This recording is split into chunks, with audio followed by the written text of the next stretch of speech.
Hello, World Wide Web. I'm Dr. Shado, the Universe Now Living there, and welcome to Live and Wired, episode 22. I'm an idiot. We knew this. This is for being a show about kind of news and new happenings. It's really so. Joining as always, we have that long-haired creepy guy. Yo. And Patricia Miranda here in just mysterious fog of war mode. My camera is not working. Or that. Live shows, everybody. Yeah. Yay. She's having technical difficulties, but she's here. She's here in ominous voice mode. And yes, speaking of technical, I'm trying to figure. Speaking of technical difficulties, there's the questions regarding whether or not I'm even going to be doing the Halloween reboot movies or what's going on with that. And actually, I've been editing like all day. I've almost finished editing the Halloween, Rob Zombie's Halloween review. I've got 23 minutes edited, 23 minutes, 13 seconds, and 9 frames. Cool. So it's still got ways to go, but most of it's done. And I didn't get it done fast enough to be able to get it up yet. It's funny you mentioned that. I put in in the closing of the Scooby-Doo review that just went up today. I put Scooby-Doo and the Monster of Mexico, which involves the El Chupacabra, which is a Puerto Rican creature, not a Mexican creature. Yeah. So at the end of it, at the end of the credits, I said, "In other news, what was it? Elvis has been sighted in a chapel in Vegas." Something about aliens, I think, and at the very end of it, Decker Shado completed the summer of Halloween on time. One of these 3 news reports is false. God damn it. So yes. Well, I can't wait until the next Scooby-Doo movie where they're going to make a monster out of the coquille and it's going to be an alligator. Ryan Periona is asking, do you actually read this stuff? And big fan since the beginning. And yes. There's a lot that goes by, though. We have a structure that we try to follow, but audience participation is encouraged. Very much encouraged. And what have you. It's just we like to try and stay somewhat on topic with the topics of the news things we go over. And there's a lot of news, and it's even less surprising than me being late on another review. Such as, you know what Disney's doing with one of their beloved animated movies? Great segue, Decker. Making a live-action version. Can you believe it? Oh, wow. Really? I didn't know that. It's not like they haven't been doing it for a long time. But yeah, we already know about the Aladdin remake that's going to be coming out because they just showed a teaser trailer. But that is not going to be the one we're going to be talking about. No, we're going to be talking about the next one. And we're not talking about Lion King either. We're talking about probably the one after the Lion King. We're going to get a live-action remake of Lilo and Stitch. Because everybody wanted that, right? Oh, God. I actually thought, oh no, they're making a live-action Pocahontas. I think this is one of the few news articles that I tripped across and sent to Patricia like immediately. Though I'm pretty sure you would have found it too. Yeah. I mean, no, because Aladdin, the teaser trailer was all over the place, so I probably wouldn't have found it. Jared Murray's like, Ohana means family. And another thing that's been showing up with Lilo and Stitch news is that the Stitch animatronic for the Disney World ride has been stripped out in favor for a new attraction. So again, I probably would have missed out on it. So thank you very much for that, Decker. But yes, there is going to be a Lilo and Stitch live action movie. And I think I see somebody in the comments saying like, oh, but creepy, there was a live action Pocahontas. It was called The New World. Oh, yeah. Yeah, that movie. Anyway, so let's take a look at this. So, live action remake of the cult favorite animated film Lilo and Stitch is in the works at Walt Disney Pictures. Dan Lin and Jonathan Eric are already working on the project, according to The Hollywood Reporter. The production will be a blend of live action and CG, similar to how Disney is approaching its live action remake of Aladdin.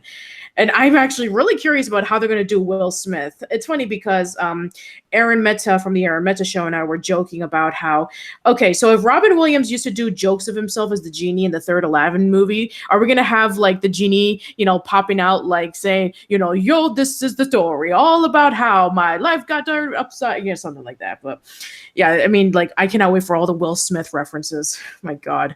Oh boy.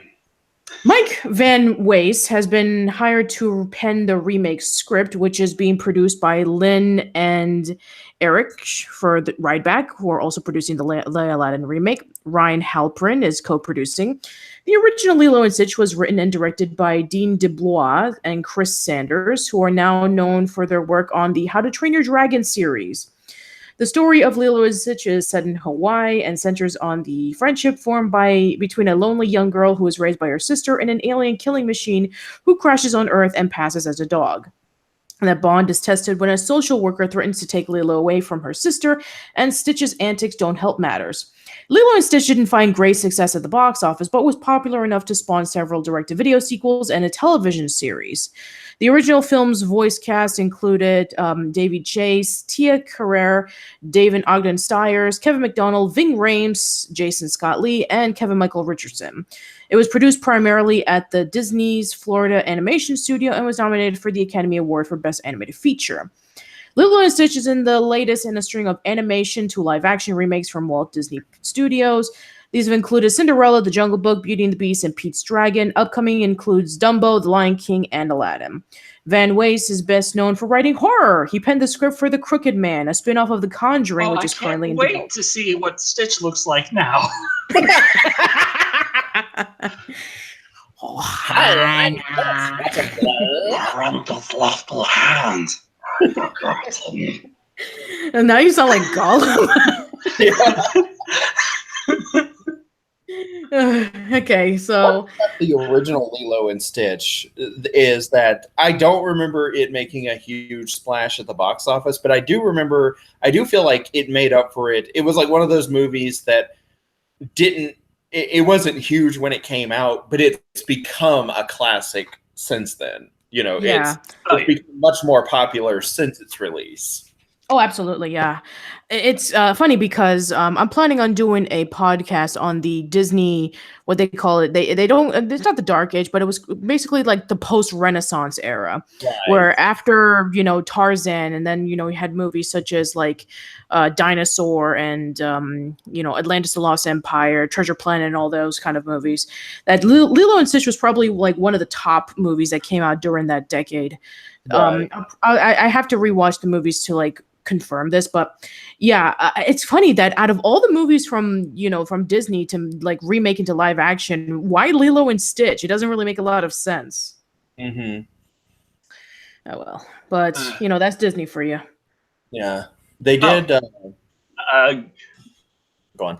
Name I can't pronounce. How do you? Is that Gay Ray? I think it's Gay Ray. Maybe it's Garai. Is Decker, please review House of a Thousand Corpses and drop $2 into the hat. Thank you very much. And that's been another request for a long time. That's the thing. Sometimes I get asked, how do you decide which movies to review? Usually people just keep telling me, and there's not enough time to get all of them. But it's like, okay, I'll try. And then I'm just like, I take too long anyway. So. Mm-hmm. Mm-hmm. Can't wait until next year. Let's see. We have Patrick Johnson, who says, "Where is my Home on the Range live action movie?" It was called Home on the Range, right? Yes. Yeah. There's a problem. Roseanne was in that movie. Yeah. And I wouldn't have to recast it. Yeah, they'll probably have to recast it. But even then, that movie was also like another box office failure. I mean, it's kind of, one of those movies that, they sometimes like to push under the rug as like the worst Disney movie. But yeah, I don't know. Maybe Home on the Range. It's a long shot. Like, Right. Unless Disney's like completely ran out of like animated movies to make into live action remakes, but yeah, we'll see.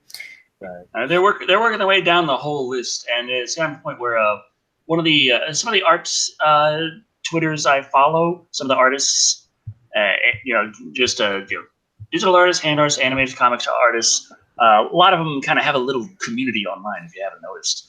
But there was one tweet about the Lilo and Stitch live action movie from sort of the artist community, all kind of liking and retweeting, saying, why does this need to exist? Does Disney just seem to think that the animation is inferior? Like, live action is inherently better?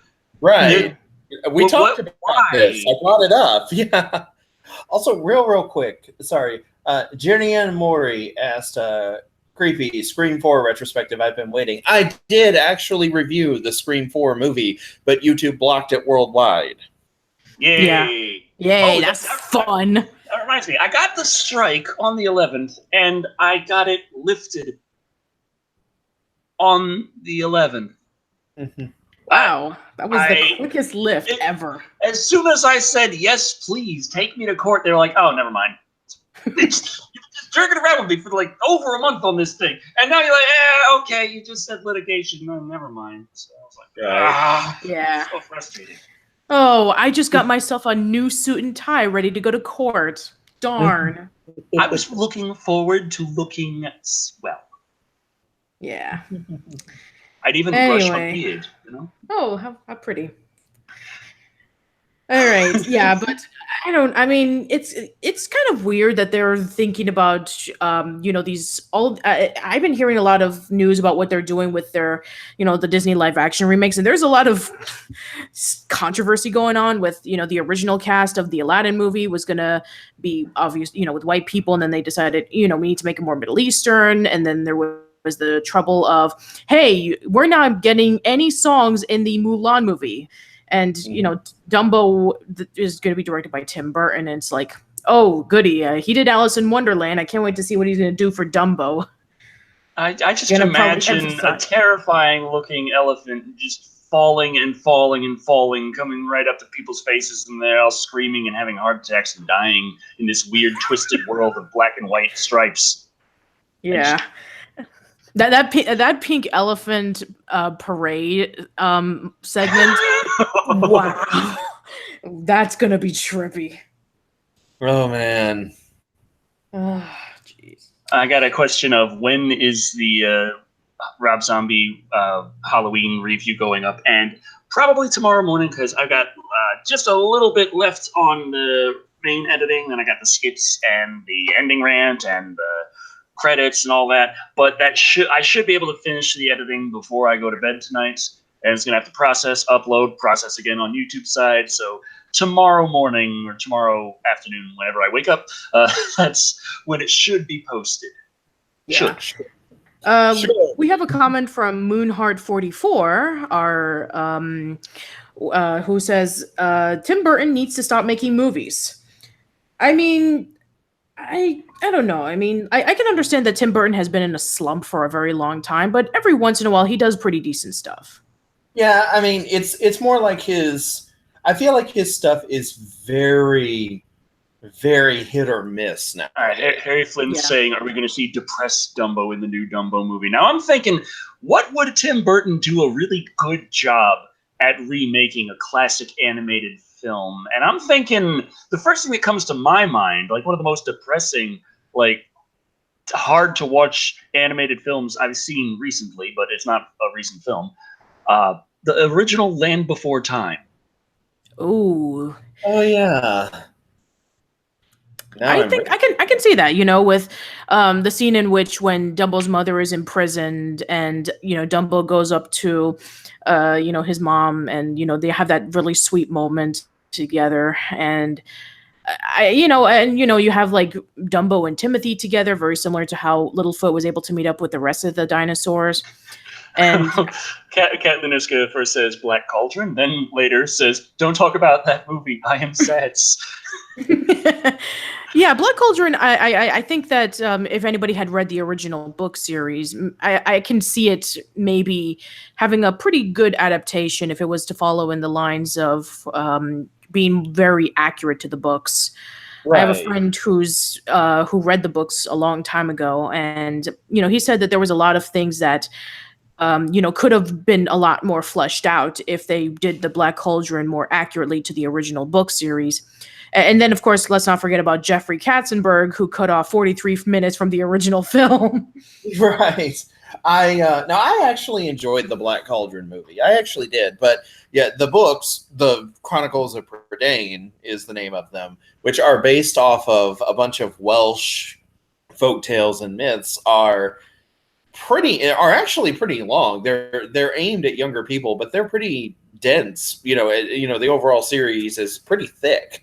But yeah, I could see those being made into a series of movies, animated or live action. But would you kind of call it maybe like the Game of Thrones for kids? Kind of, yeah. I mean, the central theme of the stories is ultimately getting older. Like the.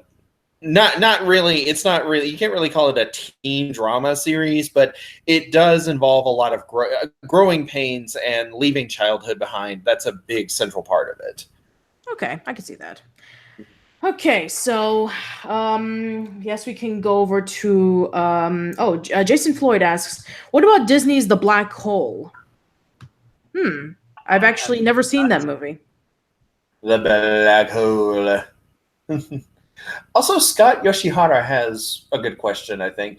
What is your favorite creepy childhood movie? That's a very good question. I have one, but I want to hear from everyone else first. I know what it is. He was watching horror movies when he was 4 or 5, so... Yeah, but not like children's horror movies. Unless you count Killer Clowns from Outer Space, but not no. Yeah. What about you, Patricia? Oh man, that's a Brave Little Toaster. I saw that, but I can't remember anything except for the scene where towards the end, where the guy's there and he's trying to fix the damn thing. And let's see. You have a creepy. The lady's there. You have a creepy clown. Like, will you just throw that thing out? And he said, "Do you think I can find it? You think it's easy to find a toaster like this?" And he holds it up and it's all smashed up and fucked up. And she's like, "Yeah." Let's see. There's that. Let's see. There you have the creepy clown. You have the wave of forks. You have obviously what many people consider the more famous scene in the movie, where you have them going over to being led over to the dumpster and all the cars being crushed and. Damn. I just think in that universe, all these things are definitely sentient. Yeah, and it is a Disney movie, even though that it was not actual Disney, but it was done by an independent company, but it's still considered a Disney movie. When one of your main characters is a heating blanket, I think it's safe to say the cars felt that.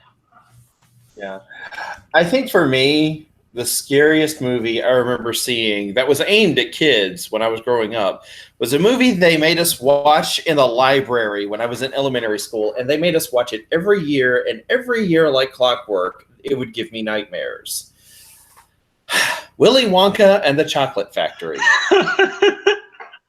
I'm serious, okay? Like the whole, like the first half of the movie, or like first half hour to 45 minutes of it is this story about a poor family struggling with poverty and finances, and this one kid just has this dream of going into, see his favorite the man who invented all of his favorite candy in all the world, and he just wants to have this one happy moment before he dies, and then against all logic and hope, he does get to do that. And then it goes from that to a freaking nightmare where this deranged child molester is through a jigsaw type factory where they get dismantled. Okay, that is what that movie is about. Motorcycle US dropped $2 and said, "Seen Silent Rage? Horror starring Chuck Norris." No, I haven't seen it. And I haven't. The first thing that comes to mind is Beyond the Dark, but that's the Steven Seagal horror. Or Against the Dark, not Beyond the Dark. Excuse me. I try to forget. I try really hard with the booze, and it almost works, but not quite. I just end up dumb. Well, at least you tried. Yeah, Chuck Norris did a horror film that feels a little. Is that ironic? Would that be considered ironic for a couple of reasons? I guess so. And I'm just thinking Willy Wonka, the Chocolate Factory.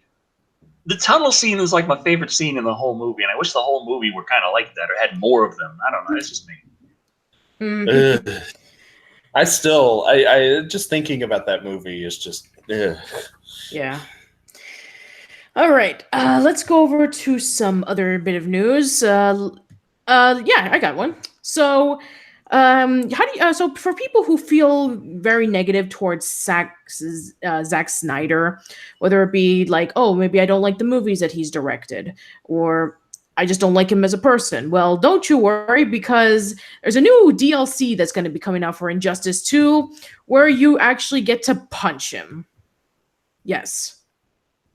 For all those, fanboys who wanted to just deck Zack Snyder in the face because, he did this movie completely wrong. And is this serious or is this a parody site? Let me just check. TheHeartTimes.net. Maybe it is. I have no idea, but I don't know. Seems a little. Maybe it is. Maybe it is a fake one. I have no idea. But I just if it is fake, the first thing that comes to mind for me is like that. I think Decker should read this one if you don't mind, Patricia. I just feel maybe it is a fake. I don't know, but it does seem pretty funny. Let me check real quick over here if I can. Wait. This is a fake one. Oh. Okay. Okay. So it is fake. I had a feeling it was, but I just was like, oh, really? This is real? It's like I need to read this more. So no, it's fake. But don't worry. Getting a little.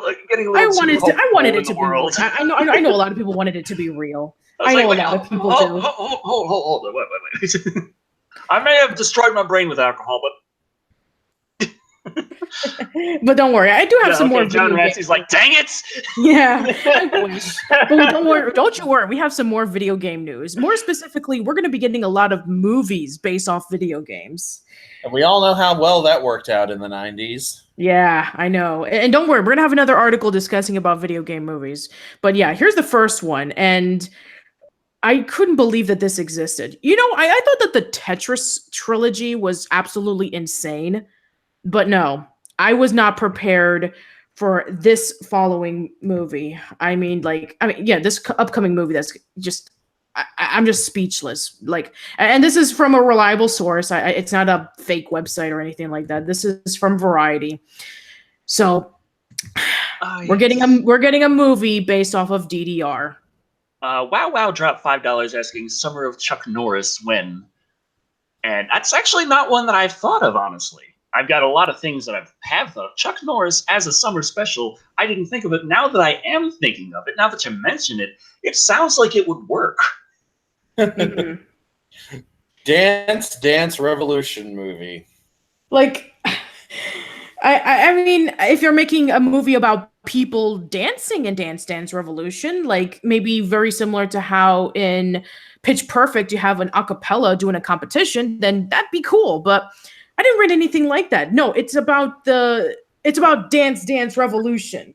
Dr. Doom says Dance Counter Revolution is needed, and that just got me thinking. What if they're living in an oppressive authoritarian kind of state? And the only way they can defeat their evil dictator is by shaking their ass. They have a Dance Revolution. All right. Let's take a look at this. So Greg Silverman's recently launched Stampede is developing a movie version of the video game Dance Revolution. The project will explore a world on the brink of destruction where the only hope is to unite through the universal language of dance. Okay, let's check if Variety changed to a parody site real quick. Yes, please do so, because this just want to confirm now. Just get a strange feeling. Yep. Oh God. Cat Because if this is, I mean, this is Variety. Variety is known for their accurate movie and television news, but if this actually does turn out to be a fake, this is like the greatest plot to a movie I've ever heard of in my life. Oh boy. And Universal Starlight says, "I danced with him 6 times."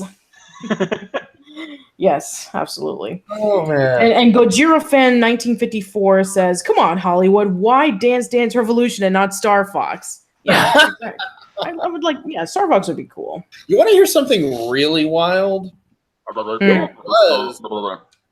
There was back in the early 2000s. There was a webcomic about Dance Dance Revolution, specifically about like a sort of video game competition, except it was DDR, and the group of kids, and they were all trying to win the prize money in this Dance Dance Revolution competition, and that was the plot of the entire comic.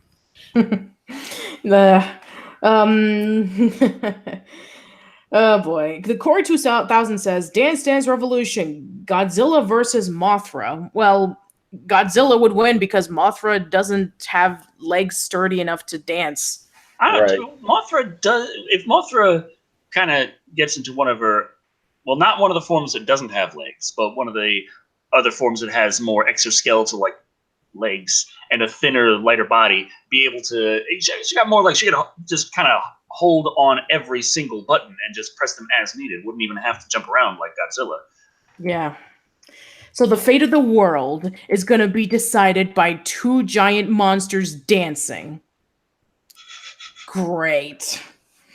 Oh, the twins. Oh yeah, Dr. Doom says the twins could dance for Mothra. And the little fairy twins. Yeah, the fairy twins.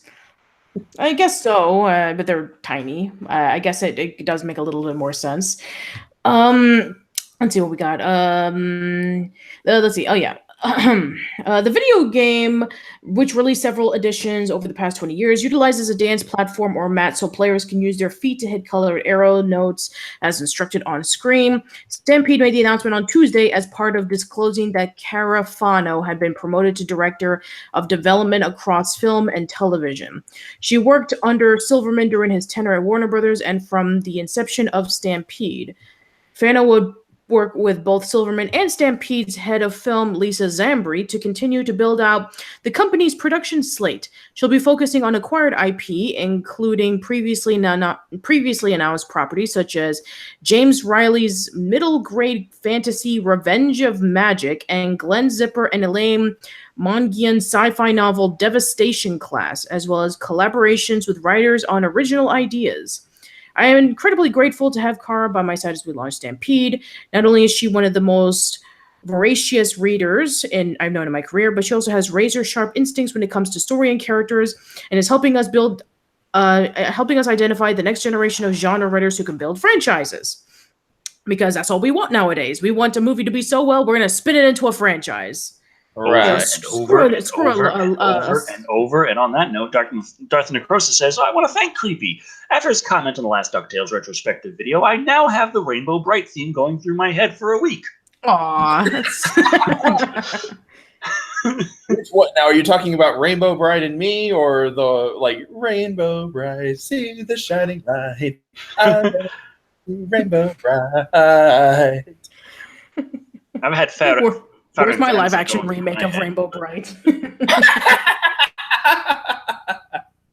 Hey, Rainbow Bright killed a fucking princess at the end of her movie, okay? So she's hardcore. Okay. I've just got a little big Farah Danza going through my head.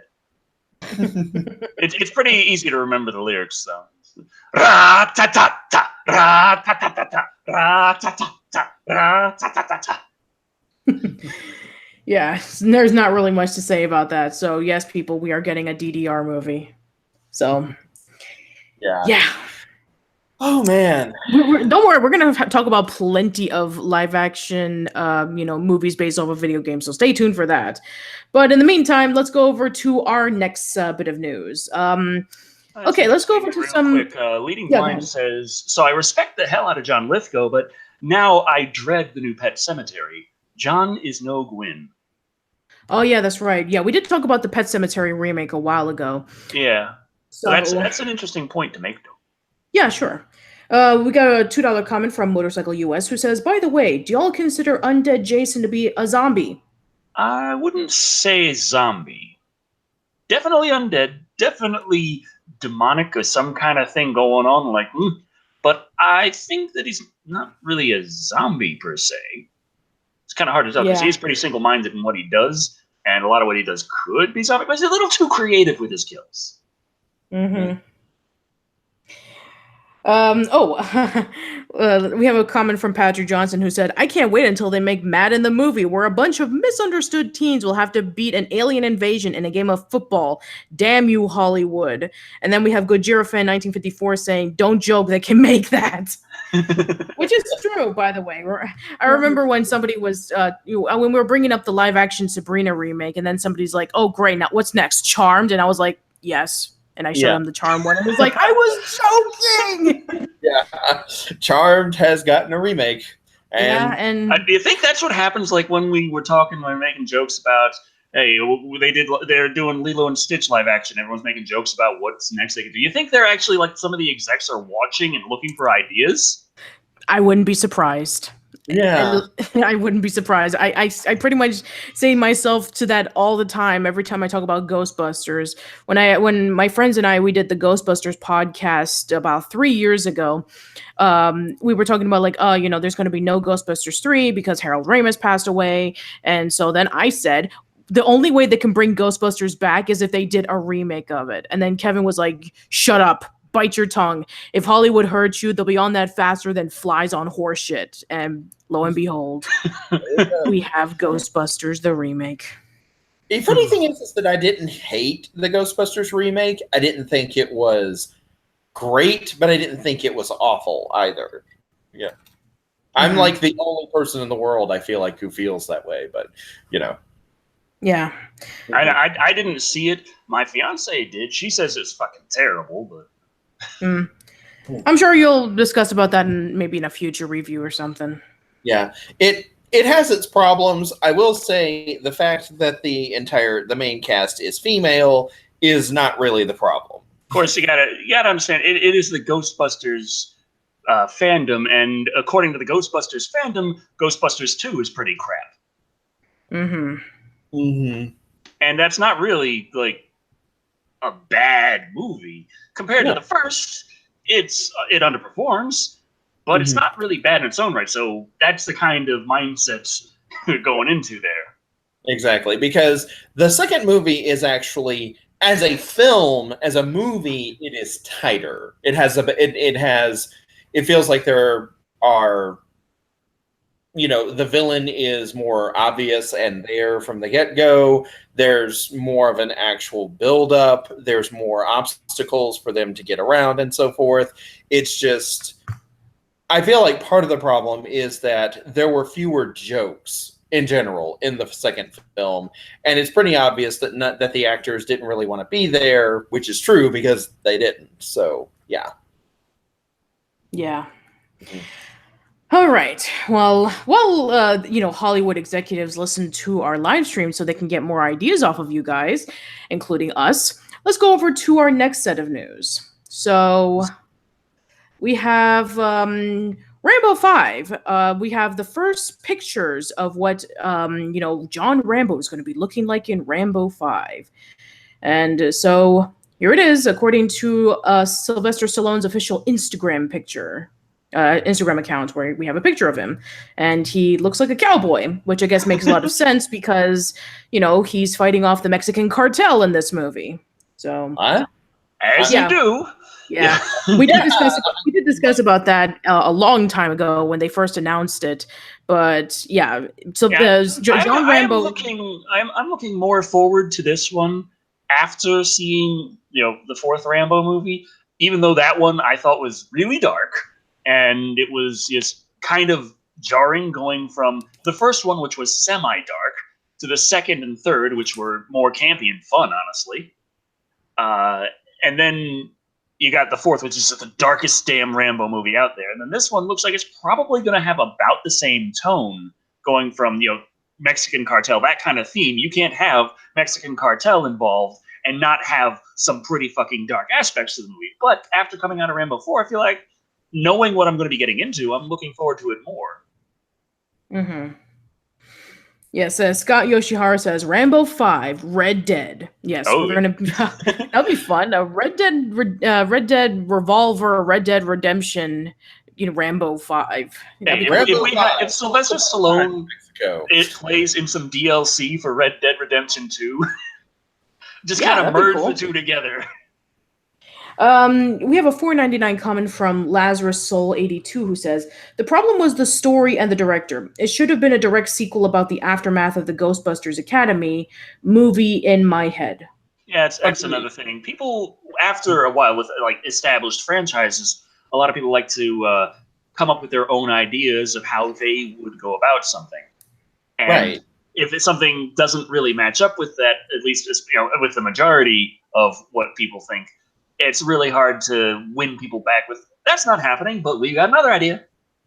That's another thing that we talked about, is that they should have just taken the Ghost. One of the things that would have helped make with the transition was that instead of rebooting Ghostbusters, period, just have this incarnation of Ghostbusters be a spinoff of the franchise. Like, this takes place in a different town with a different group of people who get together, start their own ghostbusting business. Kind of like Lazarus Soul was saying. Yeah, and then they buy into the franchise. Yeah, but we talked about this in a different Live and Wire back in the spring. Corey 2000 saying the Shining remake, and now I'm thinking the Shining remake like the Disney remakes, except it's already live action. So make a musical animated Shining. Just go the other direction. Fuck it. Quinn Brady's import says, "Creepy, can you shout out my boyfriend Rufus?" Hey Rufus, yo. I can't. Okay. I don't know who Rufus is. Yeah. Well, now back to our show. Yeah, so let's see if there's actually any information regarding about this movie. Oh, there's some more pictures, actually. So here we have Rambo on a horse. Yay! I wasn't expecting that. Yay. I know. I thought he was going to be driving a Cadillac. He got a duster on. He better be in Red Dead 2. Yeah. Okay. The Rambo franchise began chewing bullets and snapping necks in 1982 with First Blood, a film directed by Ted Kochev, co-written by Stallone, and based off of the 1972 novel of the same name by David Morrell. Since that time, the Rambo film series has documented the life and times of a tortured and ruthless Vietnam veteran whose skills are unmatched by any who are unfortunate enough to challenge him or to those who he's sworn to protect. Wow dropped $2 and says Don Bluth's The Shining. Oh man! Wow. Now I want the movie so bad. Yeah, exactly. I'll be right back. I gotta answer the door. I apologize. Yeah, go ahead, guy. Go ahead. Okay, so while much of the upcoming sequel remains unknown, I have it on good authority that after the character made his way back to the States, Stallone had been pushing the ranch hand life for his legendary character. Furthermore, it's been floated by Stallone via the Expendables 3 premiere that the plot of Rambo 5 will involve the characters squaring off against a drug cartel. Thankfully, now that filming is underway, we can expect an official update of the events of Rambo 5 sooner than later. So, yeah. We just have pictures, but nothing else. So we should be getting some more information pretty soon. I'm more excited for Rambo 5 versus Rambo 4. Rambo 4 was coming off of Rambo was coming off of Rambo 3, and Rambo 2 and 3 it was going in a more campy, more fun direction. And then the fourth one was just came out of nowhere. We didn't really know what to expect, and then find out it's completely in the opposite direction, like a direction that the first movie could have gone in. Like the sequels to that could have tried more darker, more psychological. But did I say more darker? Yes, you did. Damn you, alcohol. Anyway, so it could have gone in another direction, darker, more psychological, and such, and been a smooth transition to Rambo 4. But instead, it just kind of was like we went to a different timeline all of a sudden. But I feel like it's Rambo 5. I'm looking forward to it, and I think that's kind of the point. Yeah. Try to make people look forward to your movie. Right. We have a comment from Christopher Nicolau who says, I swear, every time they make a Rambo film, his face gets more effed up. I swear in Rambo 10, his face will be hanging off his chin. Rambo 10, the fallen facelift. Wow says more darker. More darker. Oh, jeez. Yeah, did you catch that, Creepy, where I was like, more darker? More darker? Yeah, I heard. Yeah. Oh, you got More dark and more darker. Yeah. Oh, Epic Jason X9000 says Rambo 10, face off.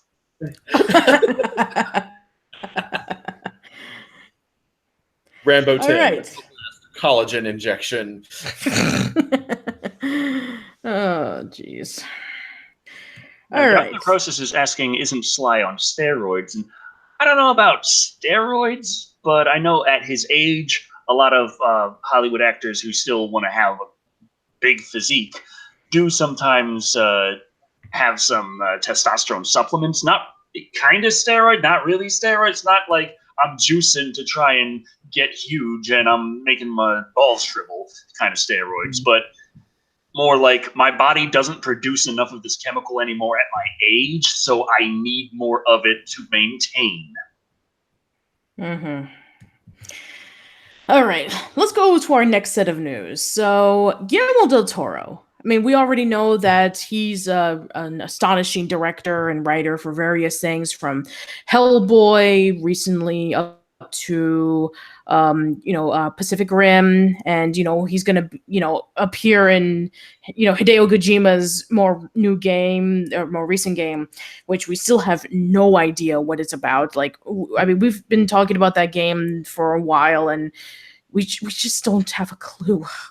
But out of all the cameos that he has been partaking in, one cameo that I never expected for him to appear in is in a Mickey Mouse cartoon for Disney Junior called Road Racers. So, yes, Guillermo del Toro will appear as a guest in a Mickey Mouse cartoon.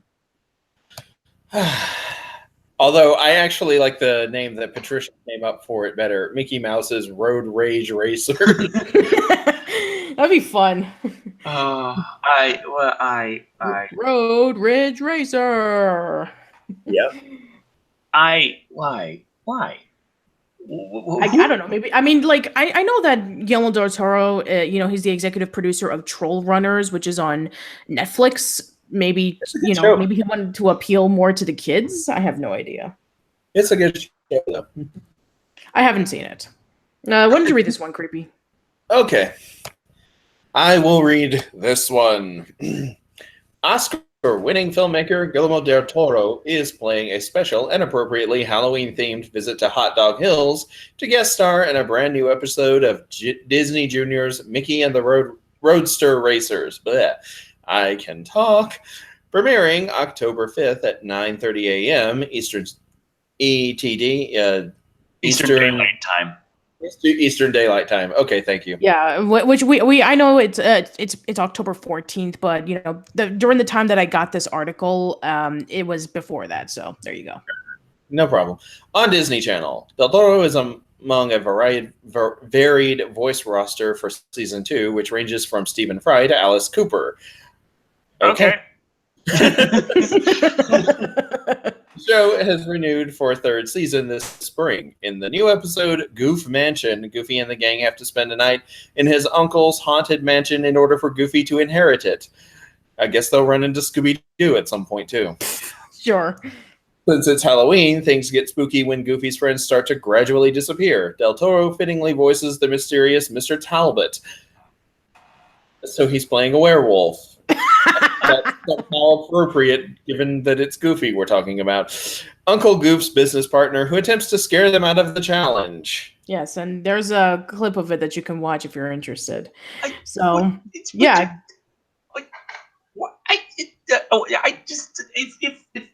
If people's like, hey, I'm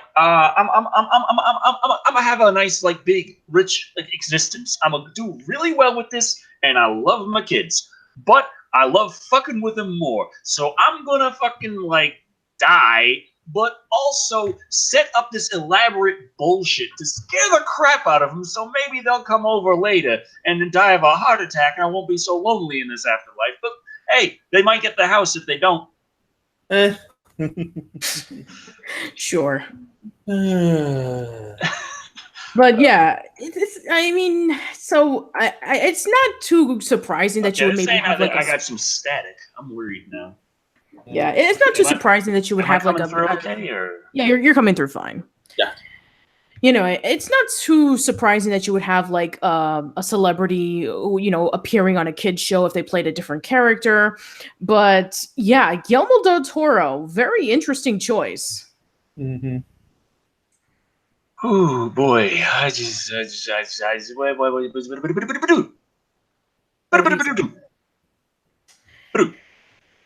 So speaking of Guillermo del Toro, I guess we can discuss about something that has been out for a while now, but I guess we need to discuss about it here. So one of his more famous works that Guillermo del Toro was involved in were the Hellboy movies. And since Guillermo's not going to be doing a Hellboy 3, we're going to get the Hellboy reboot, which is called Hellboy. Let's see. I think the title's in the bottom. I think it was Beast of the Apocalypse or something. So I need to double check the bottom. But yeah, this is our poster right here. Mm-hmm. Ignore the commercial in the background. But yeah, this is our poster for the new. Yes. This is going to be placed. Isn't this going to be played by the same guy who played Jim Hopper in Stranger Things? Possibly. Mm-hmm. I thought Tony Dunlop's asking me and Creepy to review Godzilla in 1984, and I'm trying to remember if we did. Or no, I don't think so. No. I think that the movies that you guys collaborated on were like, Godzilla and Mothra movies, and and you also did, your fair share of other Godzilla movies, like you did Godzilla 1954 with Tim Deanna a while back, but yeah, I don't think you guys tackled 1984 yet. Not yet. Okay, shall I? Yeah, okay. Please. Entertainment Weekly has just debuted the first official teaser poster for Summit Entertainment's upcoming Hellboy reboot, and it's seriously awesome as the titular Beast of the Apocalypse stands front and center with a fiery sword in his grasp. Stars David Harbour as Hellboy, Ian McShane, Professor Brutenholm, Daniel D. Kim as Ben, and Sasha Lane as Alice Munghat, as well as Hellboy creators Mike Mignola, all will be in attendance this Saturday at New York Comic Con to review their upcoming movie, and despite the release date shifting to April, it wouldn't be a stretch to assume that we may be getting a trailer online at some point that afternoon. Now, did we? Because I think this is set in the past. Yeah, and New York Comic Con just happened, I believe, last week. So, yeah, it already happened. Okay, so did the trailer drop? No trailer. Okay, then the damn article got my hopes up. Oh, well. So maybe we'll be, if it is shifting to April, then we probably might be getting a teaser trailer maybe in the next, 2 months or so. But yeah. So yeah, how are you guys feeling about a Hellboy reboot as opposed to Guillermo del Toro continuing with Hellboy 3? I'm not the hugest Hellboy fan, but I was more interested in where the direction of it was going from what I had seen. Mm-hmm. I don't really feel like starting over. I want to know what happened. That's just, I don't know. I'm very much outside of the loop of this anyway, but I'm more interested in more information than go over it again. Yeah. Right. And yeah, I think that, I think that Ron Perlman is like, pushing towards an older age, and maybe he can't do Hellboy, but it's a lot of makeup. True, it is a lot of makeup, but I mean, it would be nice to see him as Hellboy for one final time. Very similar to how, Robert Englund is going to be playing as Freddy in the Goldbergs. And that was actually one reason why Englund didn't appear in Nightmare on Elm Street movies after a while. He spent so much time in the makeup chair getting ready for every day for the role that he just got tired of it. But it makes a lot of sense. Yeah. Ron Perlman is actually an actor that I like watching. He's a very good actor. I wish he, got more prominent roles. But at the same time, I'm like, I I don't hate I'm not thrilled by the idea, but I don't hate it. So I'm tentatively willing to see where this goes. Yeah, me too. Mm-hmm. I'm actually intrigued.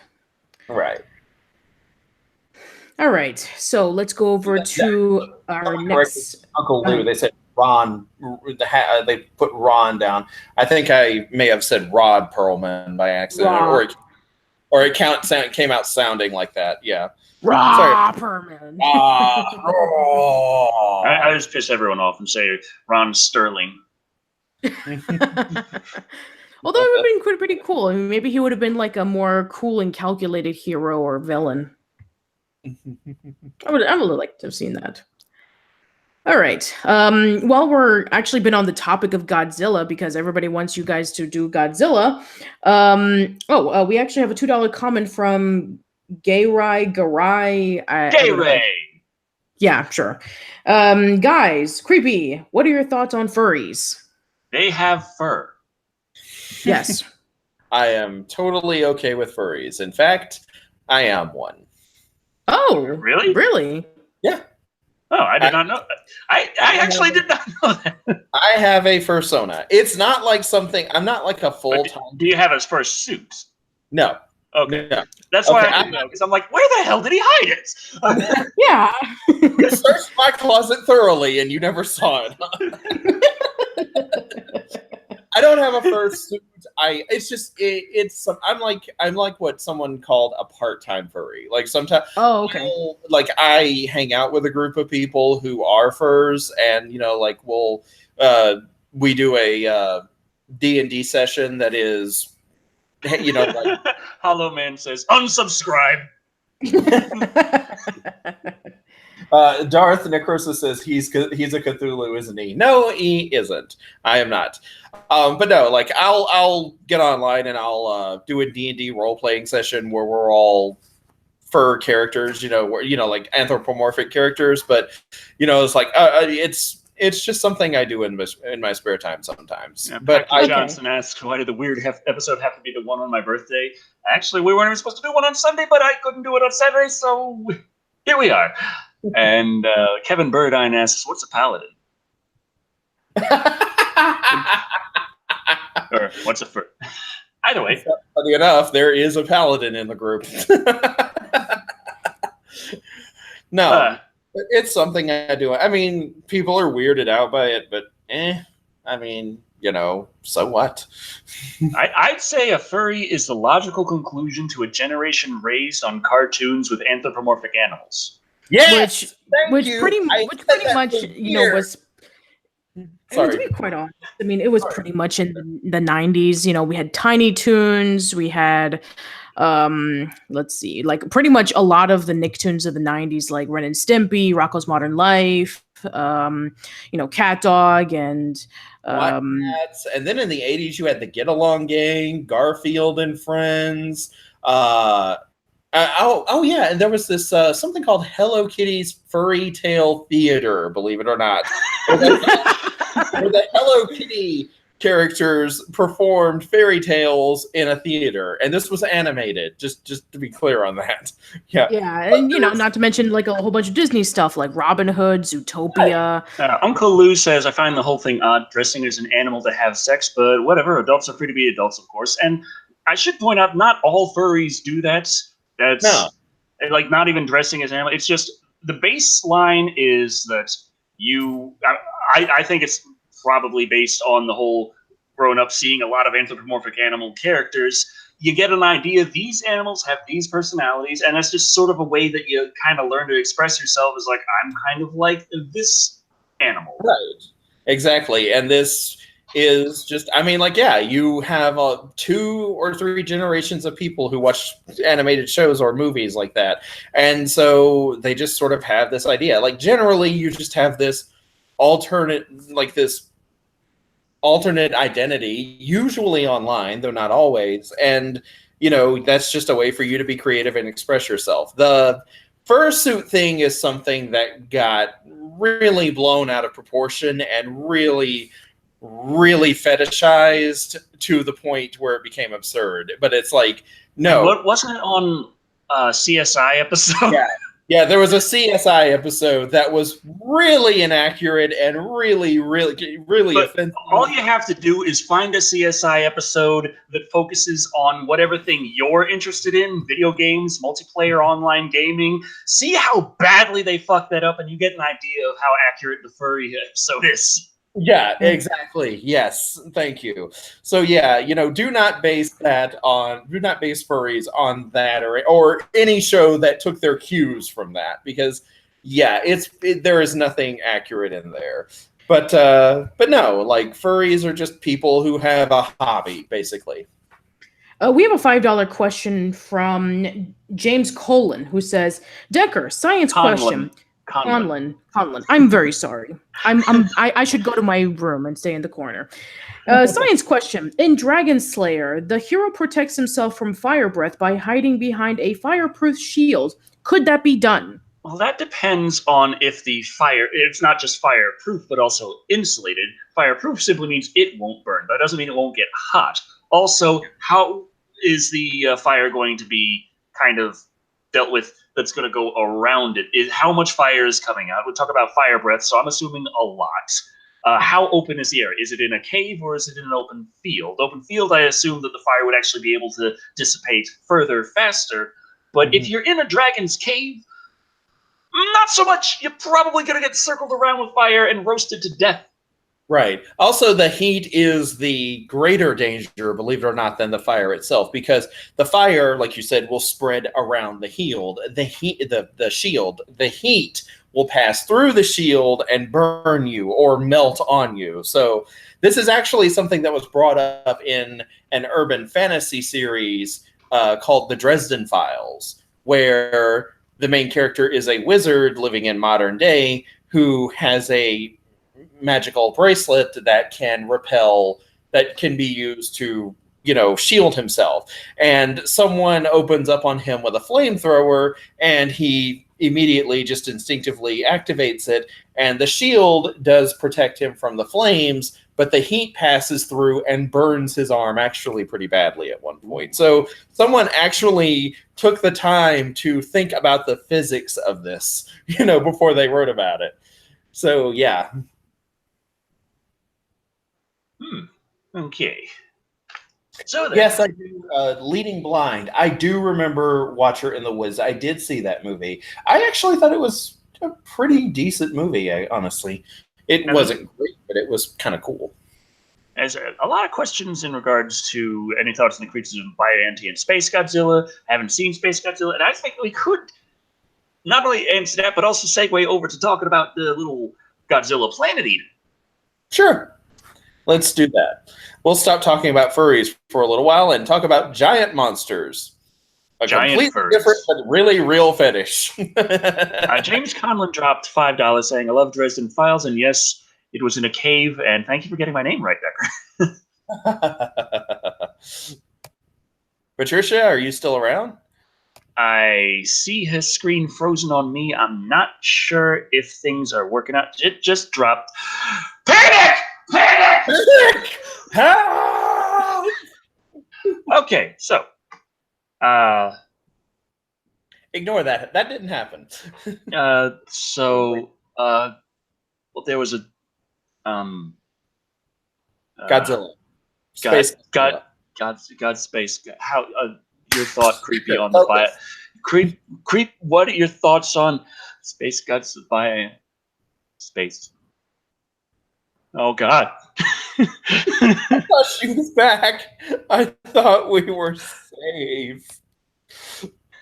So, what are your thoughts, creepy, on Space Godzilla by Auntie? I have not actually seen it yet. Okay. Patricia's back. I think my internet crashed. Okay. Oh, I'm so sorry. Decker was freaking out while you were gone. I, however, remained perfectly cool and calm the whole time. Yeah, it's okay. My internet crased. I'm back. I have no idea what happened. I'm going through a lot of problems today. I'm so sorry. My camera's not working. My internet crashed. Well, at least now your icon's up. Before it was just a blank screen. At least I know. True. But I still don't have me. So. Well, now you're blank again.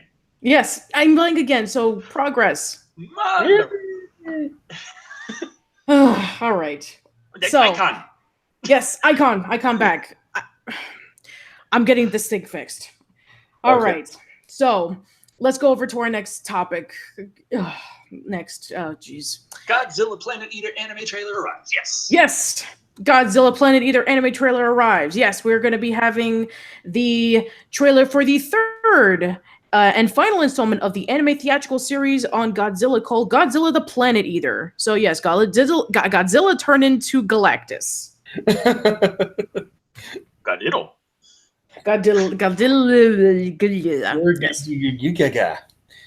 Godzizzle my sizzle. We got the premiere date back in August for the third and final installment of the anime theatrical series for Godzilla, the Planet Eater. Scheduled for a November 9th, 2018 debut in Japan, this is coming almost exactly a year from when the first one premiered in 2017. If things hold, it'll see Netflix streaming about 2 months later in January 2019. Now, a new trailer from the film has arrived that clocks in at just over 90 seconds and features the theme song from film from Zal or Zai. Is that Zal or is Zai? Zai. Wincy's Acosta here just said Lady Gagazilla. Yeah. And Epic Jason 9000 X9000 says, and Godzuki.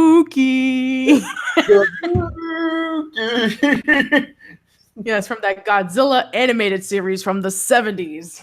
Yes. Okay. Koben Shizuno. Okay. Koben Shizuno and Hiroyuki Seshita directed the first film based on the story concept and screenplay by Gen Urobuchi at Polygon Pictures. The Japanese cast includes Yuki Kaji, Takahiro Sakurai, Mamoru Miyano, okay, Junichi Suwabe, Kana Hanazawa, and Tomokazu Sugita. I've really fallen out of practice pronouncing Japanese names. I am so sorry. Okay. So yes, I can only pronounce female Japanese names quickly. Also, whose phone was going off? That's not mine, is it? No, it was mine. It was mine. Oh, okay. I blame you then. Hey, set it to vibrate. No. Yeah, so basically it's just telling the plot of the first two of the anime movies, that it's based off of a guy named Haruo, and it takes place 20,000 years into the future, and Godzilla pretty much destroyed everything, and they basically have to fight Godzilla. So that's pretty much it. And this is right now is the third of a anime trilogy. We've been talking about all three of these movies throughout Live and Wired. So this is the last one that's going to be coming out later on in America around the year 2019. So I'm sure that at some point, I'm sure that you guys will be discussing about it, very similar to when Decker was discussing about the what was it? The animated adaptation of Starship Troopers or something. I think that's what it was. So there we go. Let me just get rid of this. Set to vibrate. Thank you. Thanks. All right. And I just realized I didn't have the Live and Wired poll. And based on the Guillermo del Toro in Disney's "Fuck You, It's a Disney" show, just trying to put this together. Like, what horror icon should be the next to guest star in a Disney animated series? Now, I can think of Sam Raimi. Ooh, that'd be fun. Now, I don't know if I spelled that right, because I think I didn't. Raimi? That's it. Maybe. Sure. Well, Rayme. Why not? Fuck it. Sure. Rami. I know some good ones. I'm trying to think. James Cameron. And then James Cameron? The Mousinator. Let's see. We got Uncle Lou who says John Carpenter. Yes. Mm-hmm. Yes. Decker, don't say vibrate in front of creepy. He will get ideas. Oh, God. Uncle Lou says it's Raimi, probably. Okay. How about Wes Craven? Oh, that's good. Wes Craven would do wonders for Disney. Probably like break the fourth wall because Disney has been doing that so many times at this point, and it's not even funny. Yeah. So I didn't have the poll ready, but hey, we got some Rob Zombie. Okay, we can only have 4 slots. Rob Zombie. Well, that would be very, very interesting. Yes. Very true. All right. But we got that going for 30 minutes. So I should put the live and wired poll marker in it. Otherwise, it just sounds like I'm asking a question, which I am. But yeah. Live and wired poll! Exclamation point. There we go. I'm a professional. Okay. What horror icon should be next to guest star in a Disney animated series? Sam Raimi, James Cameron, John Carpenter, or Wes Craven? 30 minutes starting now at Shadow on Twitter. And as usual, I'll post it in the chat. Ooh, Wences Acosta says, bring Tarantino into Disney. Ooh, Quentin Tarantino. That would be really, really fun. Ooh. And Uncle Lou says it's Disney's goal to own it all. Pretty much. I mean, at this point, yes, eventually they're going to own the universe. Harry Flynn says Wes Craven died. Even better. Yeah, he can come back as a ghost. I mean, there was a. Who was that? Orson Welles. Yeah, he was on an episode of The Critic. After his there death. You go. It wasn't really Orson Welles, but that was the character. He was supposed to be Orson Welles, and he was doing the he was doing the video will for one of the critic's relatives, and then later on he comes into the episode as a ghost to talk even more. Oh man! And Arkin drops $2 saying, "Deck, you're an idiot. Are we coming out now, Deck Man?" And we've said it many times over the last few episodes. I just keep blurting out as soon as we start that I'm an idiot, and we should definitely name one of these episodes that. And this seemed very fitting. Yeah. Thank you very much, Wences Acosta. Yes, I pronounced your name properly. It's a funny thing because my mother's maiden name is Acosta. Mm.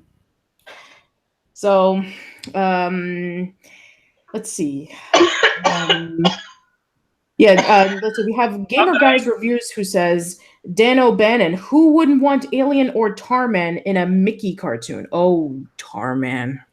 Oh, man. We hardly knew you. Okay, let's go over to our next bit of news. So, we've been talking about this for a bit now, about how there's talks about World War Z and Dungeons and Dragons going to be having some new movies. No new information regarding about the Dungeons and Dragons movie, as far as I know yet. But we are getting some information regarding about the World War Z sequel that's going to be coming out. And apparently, they'll be filming in summer 2019. So, yeah. Let's see. Motorcycle US dropped $2 who said, Stanley Kubrick directing Godzilla movie creepy? That'd be awesome. That question is... I have questions about if that question is a question about questions. I'm confused. Yes. It's more darker. It's more darker. All right. Well, let's see what we got here. So, okay, World War Z is finally gearing up to start production on the long-awaited sequel, or at least the latest update provided by the film's producers, Didi Gardner and Jeremy Kleiner. The producing duo confirmed to Variety on the Beautiful Boy red carpet that is not only David Fincher, still attached to direct Brad Pitt in the film, but also cameras will start rolling in June 2019. The summer production will most likely mean that the sequel is heading for a 2020 release. Mark Forster, who directed the original World War Z, which Paramount Pictures released in theaters during summer 2013, the movie was based off of Max Brooks' 2006 novel of the same name and starred Brad Pitt as a former UN employee who travels the globe to find a cure to stop a massive zombie pandemic. Pitt is confirmed to reprise his role, but the jury is still out on whether or not the other cast members, such as Morel Enos, will return for the sequel. News broke out that Fincher will be joining the sequel as director back in April 2017, but updates on the movie had been scarce. Fincher stepped in to replace J.A. Bayona on the sequel after he left to direct Jurassic World Fallen Kingdom.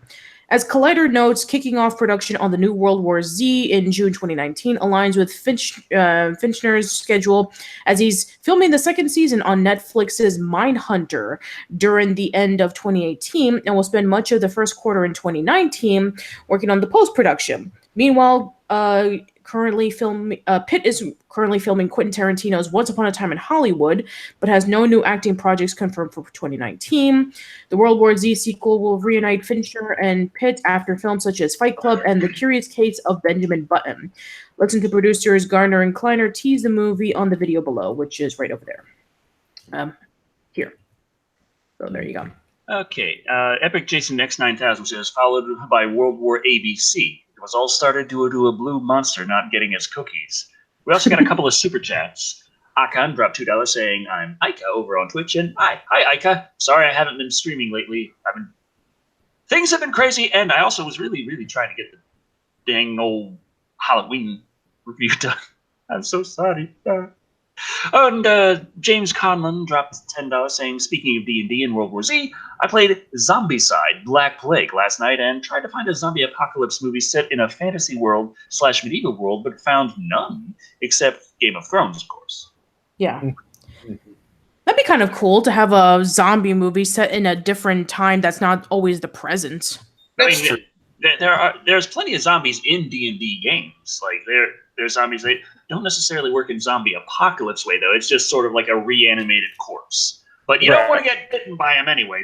You could lose a freaking level here, okay? It's bad. Yeah.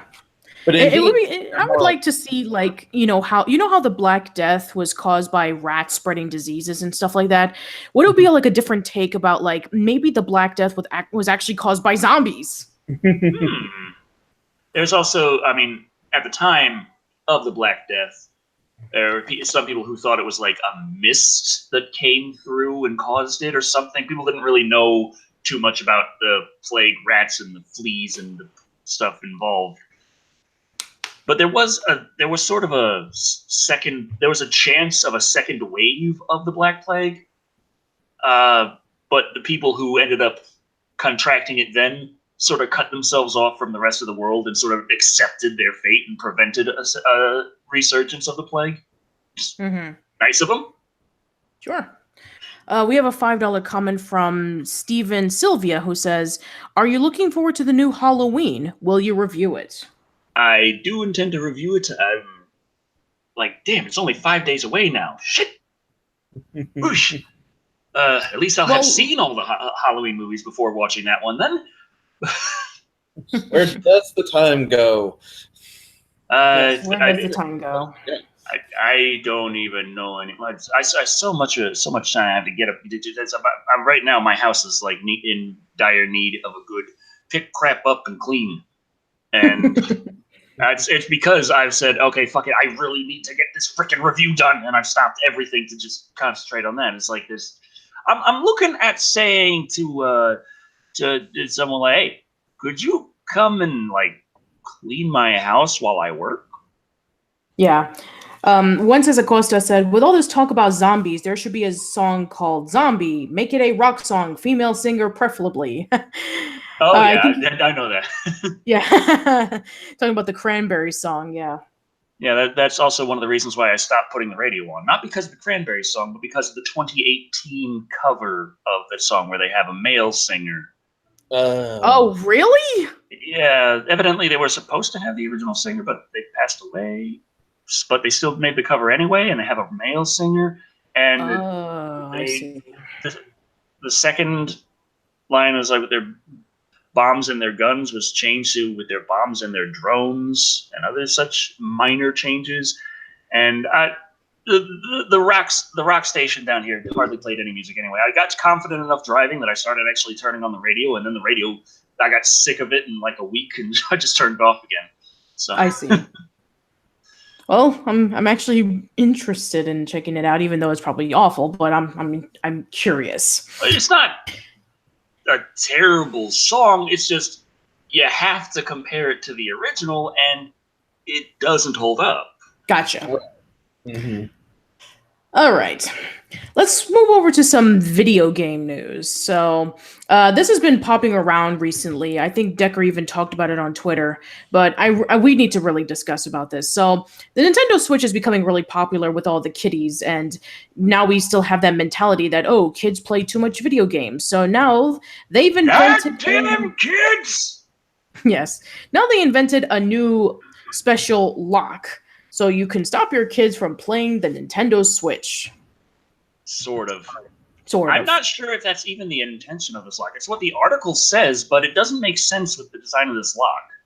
No, it doesn't, because that's not actually how it works. But let's take a look. During the era of the Nintendo Entertainment System, many companies created video game locks that prevented children from playing games that aren't distracted from doing their homework. It appears that the video game lock has been resurrected in 2018. Etsy seller 3D Expressions has created a video game lock called the Nintendo Switch Safe that stops children from taking the Switch out of the dock without permission.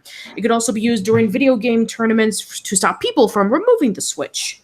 The Nintendo Switch Safe locks the Nintendo Switch and Nintendo Switch dock in its place. It also covers the game card to prevent others from ejecting it.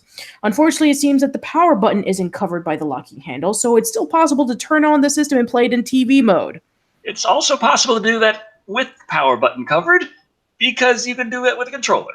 Just hold the home button. Boom, there you go. Yes. Okay, if you think you need the Nintendo Switch Safe, buy it here on Etsy, lock not included. Also, while I was saying on Twitter earlier that is clearly not covering the cartridge port, it was pointed out to me that you see on the lower right side of the safe, there is another little latch. It can have a second cover thing that does cover the cartridge port. But the only thing that really makes sense to me in that regard is if this is for a store display, that you can't take the Switch out or open and access the cartridge port. Right. If we're trying to keep kids from playing the games, this is not going to be able to fucking do that. Right. And, like, here's another thing. I mean, I know that people are selling these things to make money. Like, that's the only reason this product is on the market. You know, is like they think that there's a market for it, so they'll advertise it as, hey, you can buy your kids a thing and then stop them from playing with it. You know, kind of the purpose of them of you buying it in the first place. But hey, you can control when they do something and where. And I'm reminded of things like, remember when we were growing up, the V-chip, and you know that was supposed to censor swearing on television, and then you also had things like the channel blockers that would let you, like omit whole channels from, your cable or satellite package. Epic Jason X9000 says, why not just force kids to play the Virtual Boy instead? Well, you want to use a torture device, really? Well, I was saying on Twitter that if I don't have any kids, but if I had to punish them, if I had to ground them from video games, I wouldn't use the safe. I would tell them they're only allowed to play multiplayer online Nintendo Switch games, and they have to use the app for voice chat. Right. They'll learn their lesson that way. But I'm reminded of all these things that came out, like to stop us from watching TV or whatever. And the thing that I think parents who buy these types of things or set these kinds of things up, or like Net Nanny, who put them on computers, to keep kids from going to certain sites. Kids are resourceful. Oh, yes. And determined, So, like, if a child is determined and resourceful, and even if they're not, chances are they have friends who are. So they'll either find a way around it, or they'll find someone who knows the way around it and then go and get them and either ask them for help and like write down the instructions, or sneak them into the house when their parents aren't there and say like, okay, show me how to do this real quick. Okay, you're done. Stephen Sylvia says, Stephen Sylvia says, idea. Just be a proper parent in the first place. Yeah. Mm-hmm. Yeah. And there's also the Nintendo Switch app kind of thing. You can connect an app to your Switch on a parental account with the child account, and you can be like, hey, You can't play at fucking all right now. Oh, I didn't set it to completely all. I didn't remember to set it yet, but I just turned it the fuck off. This is hope the kid doesn't. Well, kids are resourceful. They probably just disconnect it from the internet before you have a chance. Right. But yeah, like kids are resourceful, so they will find a way around these things and just do them when the parents aren't in the house. It's like with swearing. You know, you can punish your kids or try and drill into their heads that they're not allowed to say certain words or talk about certain things. They'll just wait until they're out of the fucking house, and then they'll cuss like sailors and talk about whatever weird fetish they've stumbled across online or on their phone or something. Doug Gavostis says Godzilla vs. Hedorah and Godzilla vs. Megalon, scored by Riichiro Manabe. Kyoko is a beautiful Japanese name, and Midori another female name since y'all asked for it. Yeah. Okay. Kyoko is a very pretty name. All right, let's go to our let's see what we got. We got new YouTube news because we love YouTube news, don't we? Yay. No. I know. Okay, so let's see how much YouTube is going to be screwing us up this time. Okay, YouTube cracks down on duplicate content. Creators enrolled in YouTube's partner program face new regulations, which, of course, they have. At this point, I'm not surprised.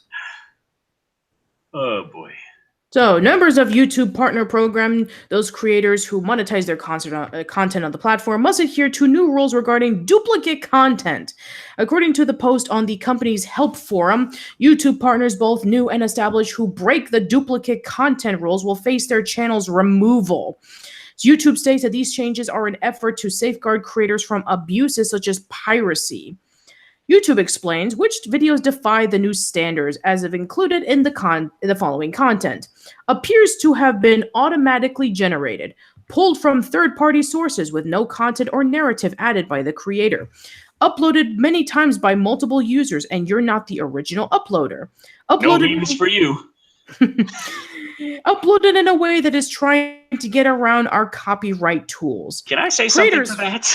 Yes, please. Because I am constantly trying to get around their copyright tools, but that's not because I'm legally infringing anyone's copyright. It's just their copyright tools like to flag literally everything. Right. Creators may still upload videos that incorporate third-party content, but even if the partner has a license to do it, or if the content falls under fair use, the video might still break the new duplicate content rules. YouTube says, in most cases, even if you have licenses to use the content or your videos are protected by copyright laws such as fair use, if the main purpose of your channel is to monetize other channels or sources' content, you will not be eligible for YPP. Well, the thing is, the only thing that kind of seems to drop into in my mind would be like a reaction channel that doesn't do any kind of editing or anything like that, but that would not actually be protected by fair use because it's not transformative enough to be protected by fair use? Or am I crazy? Have I been doing it wrong all this time and I can just claim fair use if I just play the entire movie of Alien and I'm just sitting in the corner watching it? I don't know. Oh, Dr. Doom says, what if it's a public domain movie? Yeah, that's another thing. Like, public domain doesn't have... I upload entire public domain movies in unlisted in order to be able to post it to Patreon and now to the channel memberships to do a riff of the movie. So that's something else that would be considered duplicate content, possibly. I guess so. I mean, it says so right here. Even if the partner has a license to use it, or if the content falls under fair use, the video still breaks the new duplicate content rules. So yes, Even if even for some cases, if it is a public domain movie, if you still copied it into your YouTube channel and you're not the original owner, it still violates the copyright law. It says to avoid stepping onto duplicate content territory when using third-party content, must add value to the uploads, which could be anything from commentary to critiques to added educational value. So that the way that's set up, it says it should mean that I'm in the clear, but then again, I should be in the clear for like everything I do, and still half of my stuff has claims on it, and I just got done dealing with a copyright strike. Yeah. So I'm going to conclude it. So in order to stepping into duplicate content territory when using third-party content, partners must add value to their uploads, which could be anything from commentary to critiques to added educational value, according to YouTube, which appears that this is a step towards increased quality control. Sudden changes to YouTube's policy have a history of irking YouTubers whose livelihood depend on the platform for income, which we did discuss about a while ago. The good news is that creators who are kicked out of the YouTube Partner Program may delete or update their videos in accordance to the new standards and reapply after 30 days. Which I just want to let you know that even if you do get yourself a new channel after 30 days, you have to rebuild your subscribers all over again. And that takes a lot, considering that you have the, 1,000 subscribers, 4,000 views. If you don't get that, then you won't get paid. 4,000 minutes viewed. Oh, yeah. But still, minutes or hours? I don't remember. I don't care. YouTube can change it for all I know, but still, and that is a lot that you have to rebuild from the ground up in order for you to survive. Yeah.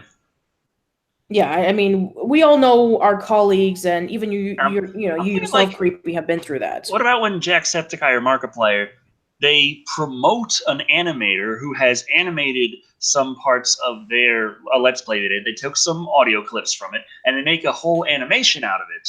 And then Markiplier or Jacksepticeye will take that entire fan animation video, and with their permission, upload it to their own channel and provide a link to the animator's channel, giving the animator a whole lot more promotion than they otherwise would have, and giving a very nice, very popular video for Markiplier or Jacksepticeye, one of those two. I really don't see it happening on anyone else's channel, honestly.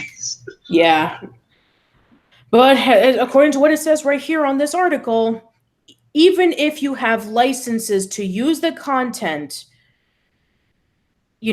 basically you will not be eligible for YPP. So even if you gave permission for that, it still violates copyright laws. Well, it doesn't violate. If it has, you know what I mean. Yeah, I know what you mean. It's somehow it's not. It's one of those things where it doesn't violate copyright laws, but it does violate YouTube's terms. Mm-hmm. Akan dropped $2 saying YouTube should be thanking Patreon for helping. Mm-hmm. And yeah, that's kind of thing. Like once YouTube started making it so you could make money from your videos online, the quality of online videos increased substantially. Mm-hmm. And now they've been kind of working on making it so you can't, and people are doing what they can to try and keep things going. And Patreon is one of the things that it's unfortunately allowed YouTube to be able to say, screw the user, and higher quality content can remain on the site in a larger concentration than it otherwise would have. But on the plus side, it is helping people. Yeah. Right. So yeah, that's pretty much all that we can say on this matter. And Gay Ray says, it just took a shit, and it was still better than YouTube's terms of service. I'm sure we'll be getting to more news regarding about that, with YouTube. So, yeah. All right. So let's talk about a couple of trailers that are for upcoming movies. So we have one based off of a sci-fi drama by... And he says, get a job and get employed. And so that would be a very easy solution, except for the whole... I don't want to quit YouTube thing. Like, I don't want to not make videos. Right. I could probably still do some gaming streams here and there, but there's a lot that goes into the reviews. Yeah. When says Acosta says, Creepy, you're a Cenobite, do something. Well, I haven't been summoned yet. There are rules to this thing. Somebody, we need a puzzle block. Somebody get a puzzle block somewhere. Stefan Sylvia dropped $5 saying, matching content ID could be seen as duped content. This is unreasonable on so many levels. And it's like, maybe, maybe not. It's like everything on YouTube's terms. It's very vaguely worded.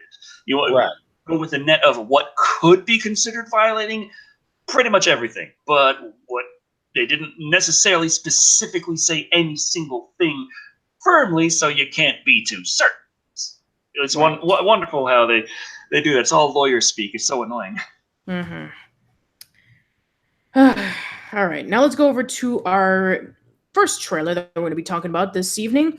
So we have a sci-fi drama known as Jonathan. Ansel Elgort is our modern-day heartthrob that chicks and dudes both love. I don't even know who he is. After he enthralled turn in Edgar Wright's Baby Driver. Oh, okay. I haven't seen that movie, so I wouldn't know. He's back to entertain the masses in a very weird sci-fi drama called Jonathan. Today we have the trailer and poster for this slightly creepy premise.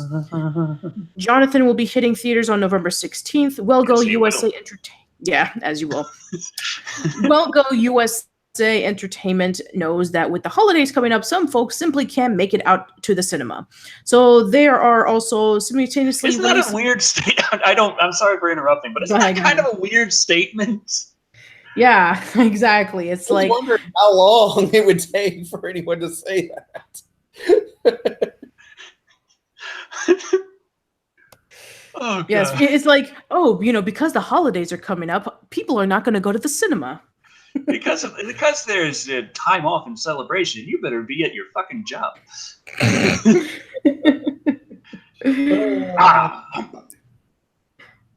So there are also simultaneously releasing the science fiction romance tale on demand the same exact day. So all you crushing hard on Elgort can watch from the comforts of your living room couch without bothering paying customers with your heavy sighs every time he steps on screen. Okay, dude, relax. Alan Get it, Orange, he's hot. What's going on with you? You need to sit down with someone? You need to get something off your chest? Yeah. All right, let's see. Jonathan is directed by Bill Oliver from a script he wrote with Peter Nikowitz and Gregory Davis. Starring alongside Ansel Elgort is Suki Waterhouse, who is raising in Hollywood quite high herself. You can see her in the thriller Assassination Nation, and she played a memorable role in Insurgent. Also starring in the movie is the great Patricia Clarkson, who is an Emmy Award winner for her role in HBO's hit series 6 Feet Under. In this sci-fi... Patricia. Yes. In this sci-fi teen drama, Ansel Elgort plays two brothers living very separate lives inside the same body. Previously content to living lives in shifts with one another, their delicate balance is ruined when they become emotionally involved with the same woman, played by Suki Waterhouse. The movie is an official selection of the 2018 Tribeca Film Festival, which clocks in at the digestible hour and Jonathan leaves the office every day at noon. When he gets home, he goes to sleep. Every morning he wakes up and there's breakfast prepared for him, along with a video telling him about the second part of his day. That day is about to be ruined in a big way, all because of one girl named Elena. Ansel Elgort and Suki Waterhouse are not exactly strangers when they boarded the movie. They have played they paired up a couple of times before. They first appeared in the screen on Insurgent. They would later reunite for the 2018 thriller Billionaire Boys Club. That movie was a substantial bomb at the box office, mostly due to the Kevin Spacey controversy swirling around it. Kevin Spacey and Ansel Elgort had reunited for the movie following the scenes together in Baby Driver. But after Spacey was accused of sexual misconduct with a number of men, Billionaire Boys Club got shafted on its release, which was probably for the best because no one showed up to the handful of theaters that decided to play it.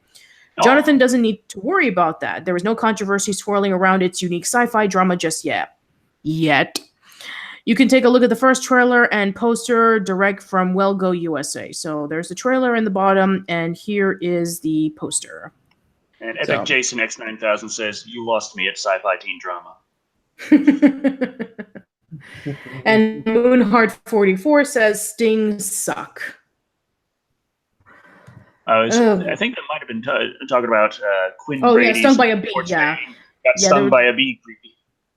Like, you need to know this, creepy. Yes. We need your input on this. You got a bee sting. I'm serious. Give input. No. God damn it. Well, stings suck. Anyway. These stings do suck. Yeah, that's true. But Wences Acosta says, "Hey, Sting is an excellent pro wrestler." Oh, and he's also a singer too. So there you go. Yeah, I mean, like, okay, the wrestler was okay. The singer, I'm more fond of than the wrestler. The wrestler, I was just like, okay, he's turned into the Crow. Right. Yeah. Okay, J-Ray says, Decker, I think I am obsessed with you. I have your videos playing on my Xbox. I'm watching your stream. You are my ringtone. I have a blown-up poster of you on my wall and the body pillow. Whoa. Wait a minute. You have a ringtone? It's probably just me just over and over like, I shot him 6 times! I shot him 6 times! I shot him 6 times! You should put that up and see if you can send it to someone. Probably is like, hello World Wide Web, or maybe that's like your answering machine. It's like, hello, this person's phone number, or this person's not available right now, but please leave a message after the beep. And then you probably say some sort of stingers like, thank you for listening. I've been Decker Shado, and remember something regarding about telephones. I remember, answer your damn phone, Decker. Damn it. Oh well. Anyway. All right, let's go over to our next. Let's go over to our next trailer for another sci-fi series that's going to be coming out. So let me just click on that. Yay! More sci-fi stuff. Uh-oh. Well then. So on the topic of lovely, lovely sci-fi, what could she have been talking about? What are these things? There we go. I'm back. Okay. Okay. So. Night Flyers? Was that? It was a Night Flyers. Yeah, Night Flyers. Okay, I did figure it out. Yeah.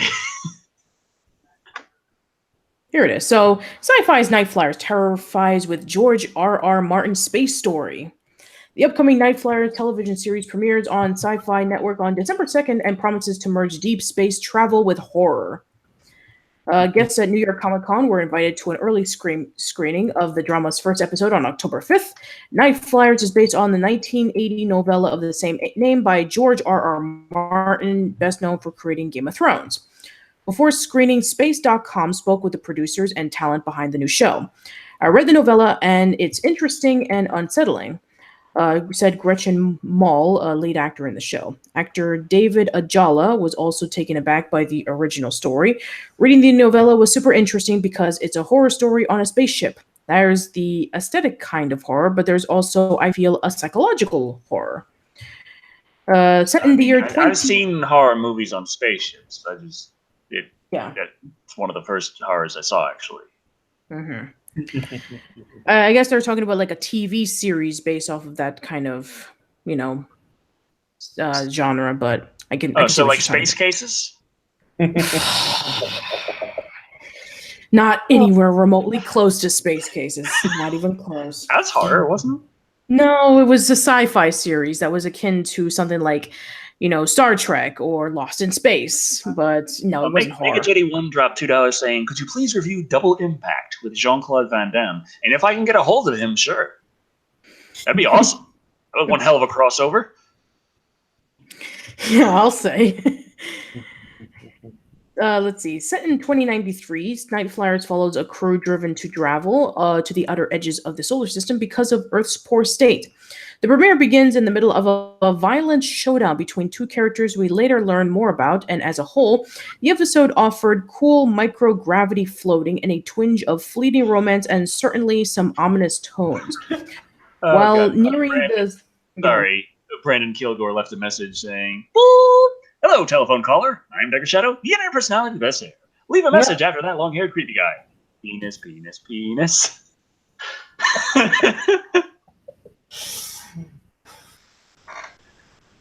So, anyway, we're talking about the alien horror in space. We're talking about horror. Though the alien horror may be fantastic, the unfortunate state of Earth rings true today. Thousands of experts and government reviewers worldwide contributed to the recent UN Intergovernmental Panel on Climate Change special report, which found warming of 1.5 degrees Celsius or 2.7 degrees Fahrenheit or higher increases because of associated with long-lasting or irreversible changes, such as a loss in some ecosystems. Several creators cited themes of space travel and horror from the 1979 movie Alien as an early sci-fi inspiration into their lives. Lead actor Ewan McKellen said that that he writes science fiction of his own and believes that space movies and in this show tackle philosophical questions like the nature of selfishness. As humans, we always sort of regress into making it ourselves. How far are you willing to sacrifice yourself? That choice could be actually having a rebound effect. The very nature of bringing an alien back and engaging with it can threaten everybody else. Like, what do they mean by engaging? That's like actually... engaging in conversation, engaging in a long-distance relationship. I don't know, but engaging. What are you doing? Oh, I'm just hanging around the rings of Saturn. Oh. How sweet. I'm so jealous. Jeff Bueller wrote the Night Flyers adaptation for television and is the series showrunner and executive producer. As a fan of science fiction and horror, he thinks that the two genres are compelling in and of themselves, but can tackle relatable topics such as isolation and claustrophobia for general audiences. You can't move out of the spaceship, Bueller says, describing how the show evokes feelings. You're on it. No one goes to sleep and wakes up when they get to where they're going on deep space voyages, like what the show depicts. It takes months and months with the same people. Even a trip to Mars, the second closest planet to Earth, would take 6 months when the two are closest to one another in their orbits. If given the opportunity to go to space, most of the show's talent said that they wouldn't take the trip.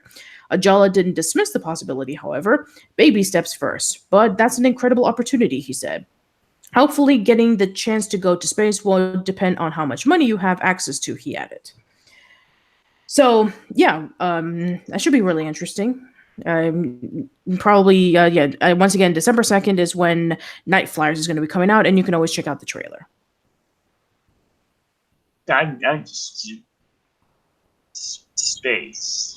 Space. Also, yes. The poll ended. Oh, cool. Oh, good. What did it say?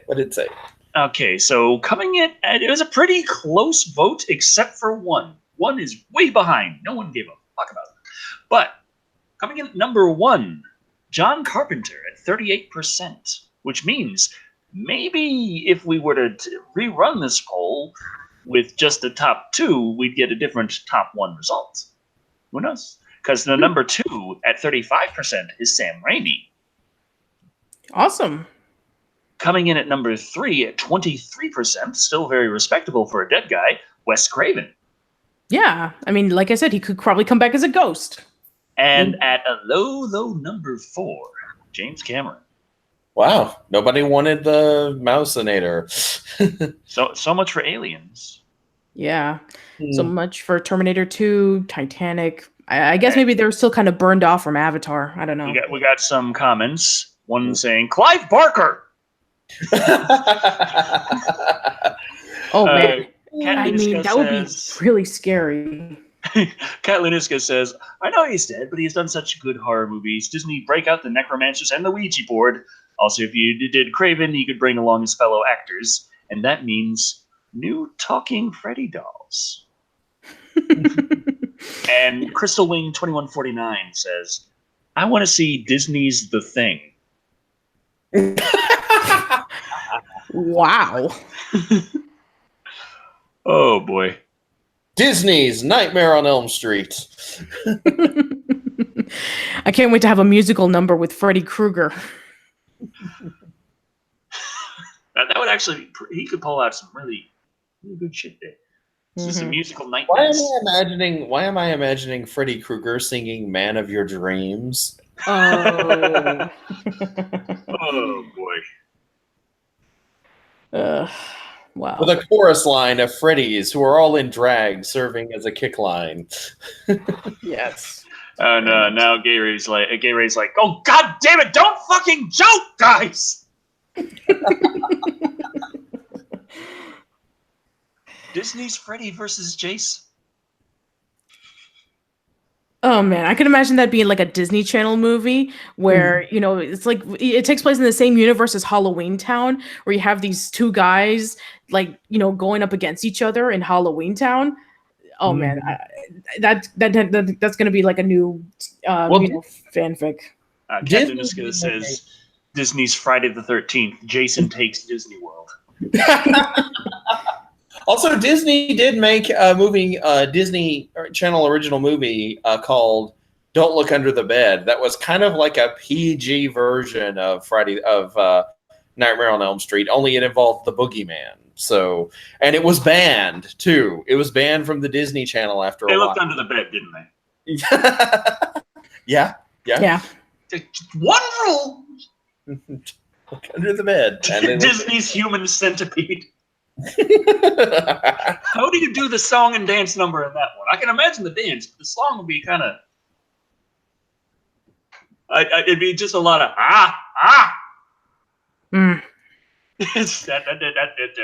that joke did not fly. Everyone is just like, okay, that's enough of that there, Decker. Moving the fuck on. Yeah. All right, let's go over to our next set of news. So, going back into the sci-fi stuff some more, because we just love our sci-fi. So, the new Doctor Who just aired with the very first female Doctor Who, Josie Whittaker. And I remember when the announcement of it first came out, like everybody was so angry that we were going to get a female Doctor Who. But it aired recently, and it turns out, according to this particular article, Josie Whittaker helped Doctor Who fans draw the biggest launch viewing figures in 10 years. Mm-hmm. So, yeah. I actually watched that, and I loved it. I mean, like, it has been a little while since I laughed as hard and as much as I did with a Doctor Who episode. Like, the 12th Doctor's era was much darker, so there was a lot less humor in it. This episode managed to feel dark, but at the same time, it still made me laugh a lot. Why do you keep calling me Mom? Because you're a woman. Really? Doesn't suit me. Like, just again and again and again, and the timing on the jokes was so good, and it was so funny, and I still enjoyed it. It still felt like the Doctor. I actually read this online. I mean, like, so of course the veracity of it is suspect, but apparently Tom Baker, who played the 4th Doctor, had suggested that the person to come after him, the next Doctor, be a woman, and it was again pitched for the 6th Doctor. You know, so this was not the first time that a Doctor incarnation being a woman was brought up, you know, behind the scenes, apparently, and I liked it. I mean, like, you know, if Time Lords regenerate and if they get a new body, why would they stay the same gender, you know, all the time? Mm-hmm. Makes a lot of sense, of course. Mm-hmm. You know, I mean, just what exactly specifically is it if their entire DNA, if their body is being reshuffled, then why not? Yeah. Sure. But I thought it was funny. I loved it, and I laughed out loud and applauded when I saw the outfit that she picked for herself at the end. Yeah, and a lot of people were really dissing on the suspenders thing. Mm-hmm. I love the suspenders. So yeah, I never saw Doctor Who, so I have no idea who is. Basically, Doctor Who. Just think of like. I've heard, all I know is there's these things called Daleks that want to exterminate shit. There's a Time Lord, the Screwdriver, and it's like I'm gonna do shit, and that they do shit. Yeah.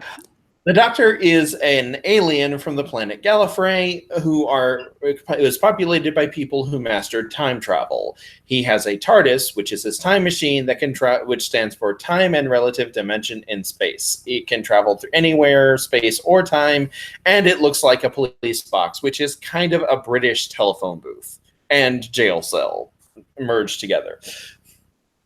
Yeah. And Well, no, Garai, I didn't say Doctor Who. I said Doctor Who. I don't know. Maybe my microphone is just acting off. Anyway, but yeah, I'm actually really curious about how far that this Doctor Who is going to continue on with this particular series. I think that the one thing that I did remember before the episode came out was her reading so many Twitter comments about everybody saying that this is going to be the worst idea ever, and just stop, because Doctor Who, you're ruining the legacy of the character or whatever. And she was like laughing at it. So I'm glad that she's able to kind of like take the joke of angry fanboys.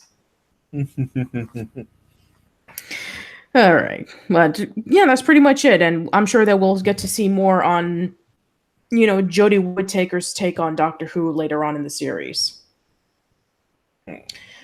All right, so I guess we can go over to our next bit. Let's go back into some kind of controversial news that's been popping up, especially to those who I know personally who worked for this particular company. So we discussed a while ago about Toys R Us shutting down because they went bankrupt. But no, apparently they're not shutting down. They're just rebranding themselves. Wow. Yeah, they're so rebranding. They took the money and ran. Yeah. And it says so right here, the IP was simply too valuable to give up. And I actually knew people who worked in Toys R Us. And from what I was told, they're not getting any severance pay, and they're not getting any compensation for the fact that they lost their jobs. And them hearing about, hey, Toys R Us is coming back, but it's going to be rebranded, they are really, really, really pissed. Oh, boy. Yeah. I mean, I know a lot of people were really wanting to see Toys R Us come back in some way, shape, or form, but with the cost of a lot of people losing their jobs, it's kind of like a hard pill to swallow. Epic Jason X9000 says, started as a Toys R Us kid, grew up as a depressed R Us adult. Exactly that. I remember the movie Fun with Dick and Jane, and this kind of reminds me of that. Fun with Dick and Jane and Toys R Us, except there's no fun. There's just unemployment. Oh, boy. But yeah, so let's see what we got here. Toys R Us will live to see another day as its controlling lenders chose to pull it out of the bankruptcy option. The Wall Street Journal reports that Toys R Us controlling lenders intend to revive the business behind the Toys R Us and Babies R Us brand names.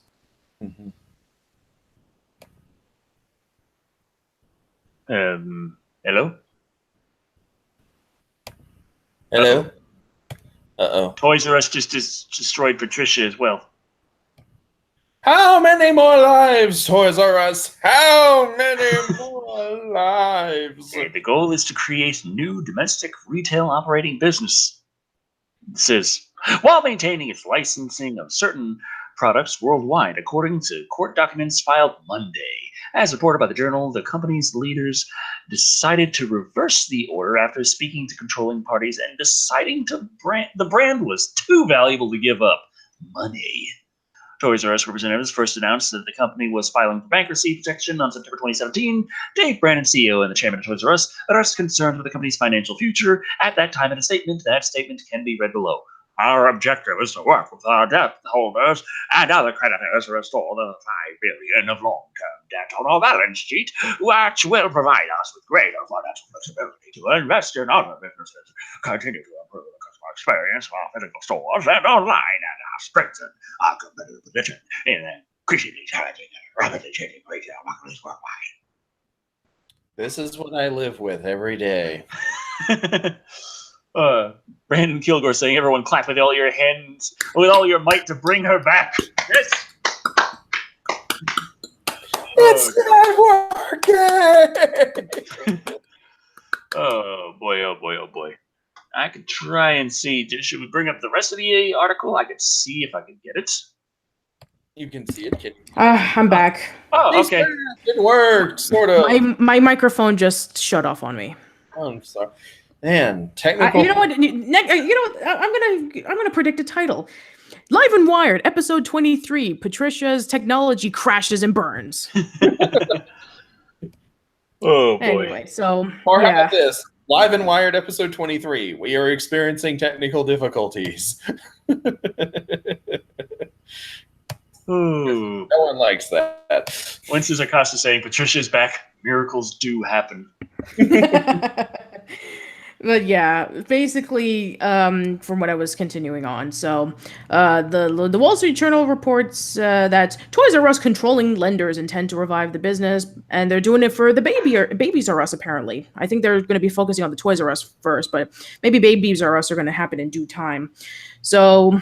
Yeah, they're going to change it into a new name, apparently, like something involving with Jeffrey the giraffe. But yeah, basically that they're going to, rebrand it pretty soon. And even though they pretty much just shut down all of their stores in the United States, and they pretty much just shut down their website, it's like, nope, we're gonna bring it back and we're gonna rebrand it. Aren't you guys happy?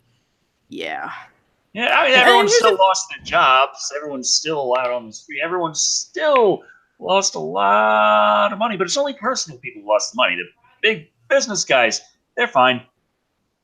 The guys who got you in that trouble in the first place, they'll be okay. Right. Oh, boy. Eli Hawes says, make the toys from the new Toys R Us a decent price. Oh boy. And is Patricia still there? That's a no. That is a no. No. Do we clap again? Oh boy. I'm going to go with something, a news article that I'm interested in. Oh, really? What's that? She's back. You're back! Yes. I've been listening to you guys. Oh, so she's just dicking with us now. Okay. Yeah. So what's it going to be next? Got it. Okay. So what news article you're looking into? The female Michael Myers Bishojo statue by Kotobukiya. Oh yes. Kotobukiya is available for pre-order, or it was when you sent the link. It might already be out by now. It probably is already out, but yeah, this is like, what is this? I'm gonna take some ice cream. So, is that okay? Pre-orders are now open for Kotobukiya. Yeah, I got that right. New Halloween female Michael Myers Bishuojo statue. This new statue is part of their horror-themed Bishuojo line, which also features female versions of Jason Voorhees, Freddy Krueger, Ash Williams, and Pinhead. The 1/7 scale statue will stand about 9 inches tall atop a themed base. You can pre-order by clicking here. $89. Join in conversation after. Okay, so yeah, we got lots of pictures of the female Michael Myers and the female Michael Myers. If I could get a zoom in there, please. Yes, of the female Michael Myers. What? Sorry about the whole ice cream thing. That was my mom asking if you can have the ice cream that's in the freezer. So yeah, ice cream. The female Michael Myers butt. So, yeah, you remember that a while ago where we talked about the Crow remake, and they were talking about like female crows, and we even talked about like the female predators, and we were talking about like all the female incarnations that they could do for horror icons, like what was it, like Michelle Myers and a whole bunch of all those characters. I guess they listened to our conversation regarding about that, and they decided, let's see if we can make it into a doll for people to buy. I'm still like, why is the mask off though? Can't they just like put some lipstick and some like eyeshadow on it and call it a day? Put a bow on it. There we go. I guess it wouldn't be sexy. She got the coveralls tight against her ass. She's gonna be sexy, okay? Look at Michael Myers' ass. Oh, I have some days I wonder how I keep friends, but then I remember you're not my friend. I cannot wait for the next installment where it's going to be, I don't know, maybe Jason Voorhees and taking off the mask and Moonheart 44 says everyone knows a hidden face is sexy in a woman. There you go. So yeah, just like the mask's on, like maybe have like one eye off and you can see like the eyelashes. Say like female in here. Just imagine how beautiful I must be. Also, I'm going to stab you to death.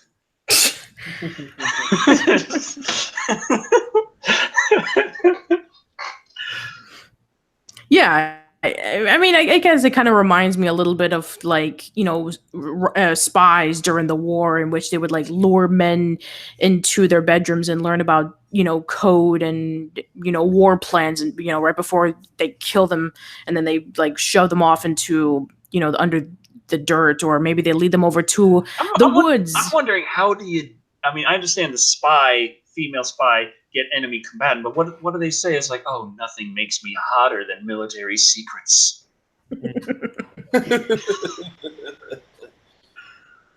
I don't know. It's not something that I would imagine coming out of my mouth while I'm going at it. It's like I have to explain to someone how I go about editing a review in order to get them like in the mood. It's like it's very strange, but okay.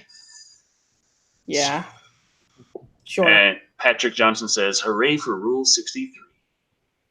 So we already did Bowsette. Unfortunately. And I did send Patricia another Bowsette thing, but I don't think he put it here. If you want me to pull it up, I will. No. No one does. I could just say real quickly. Live action Bowsette porn was made. And the funny thing I thought was the article talking about it was just pointing out all the lore they got wrong. I got nothing.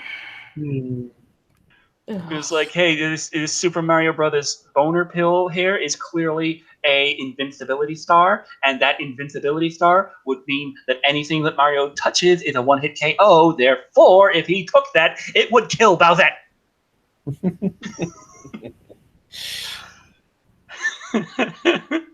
Oh God, Patrick Johnson says, "Look at Michael Myers' ass." Decker Shado 2018. Cat Lunask is asking, how was the porn? I did not seek it out, but from the preview pictures I saw, it wasn't particularly impressive. Cosplayers put in way more effort to look good as Bowsette, just saying. Yeah. Or look good as Mario. Let's see. Epic Jason X9000 says, "Oh God, what about a female Jinn? What about Genie? Doesn't Genie count? No, I guess not. Did she ever and then fucking kill somebody? No, but if there was ever a dark reboot, I'm sure that they would do that. It's like someone she tries to go somewhere, and then someone starts mansplaining magic to her, and then she's like, turns into a frog, tries to hop across a highway. The obvious happens. Right. All right, let's go over to our next article. Let's go back into some more video game news. So, we have two movies based off of video games that are going to be coming out, and they're both done by Capcom. So let's take a look at what the first one is.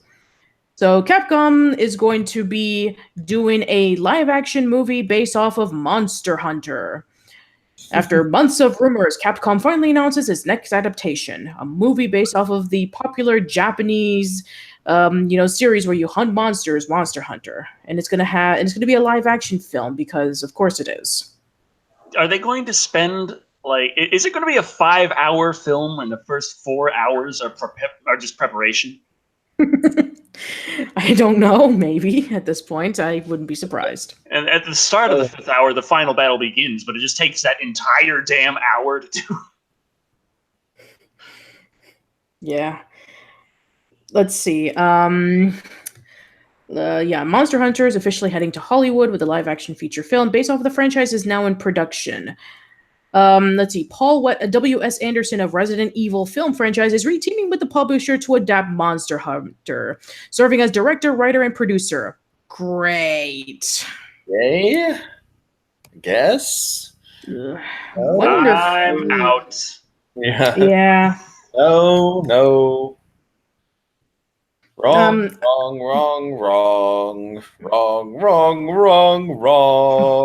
I'm gonna step out, so if you'll excuse me. Okay. Monster Hunter is officially headed to Hollywood with a live-action feature film based on the franchise now in production. Capcom confirmed Thursday that the project is in development at Constantin Film. Is that supposed to be Constantine or Constantin? I don't know. Following months of reports from Hollywood trade publications, because I really don't care. Paul W. Anderson. I don't think anybody cares. Yeah, Paul W.S. Anderson of the Resident Evil film franchise is reteaming with the publisher to adapt Monster Hunter, serving as director, writer, and producer. His involvement was also rumored earlier this year when details about the unannounced film adaptation were leaking out. Okay, rumored earlier this year. I just imagine how that went down. It's just a bunch of people sitting around smoking weed. One of them looks at the other and says, "You know what would really suck?"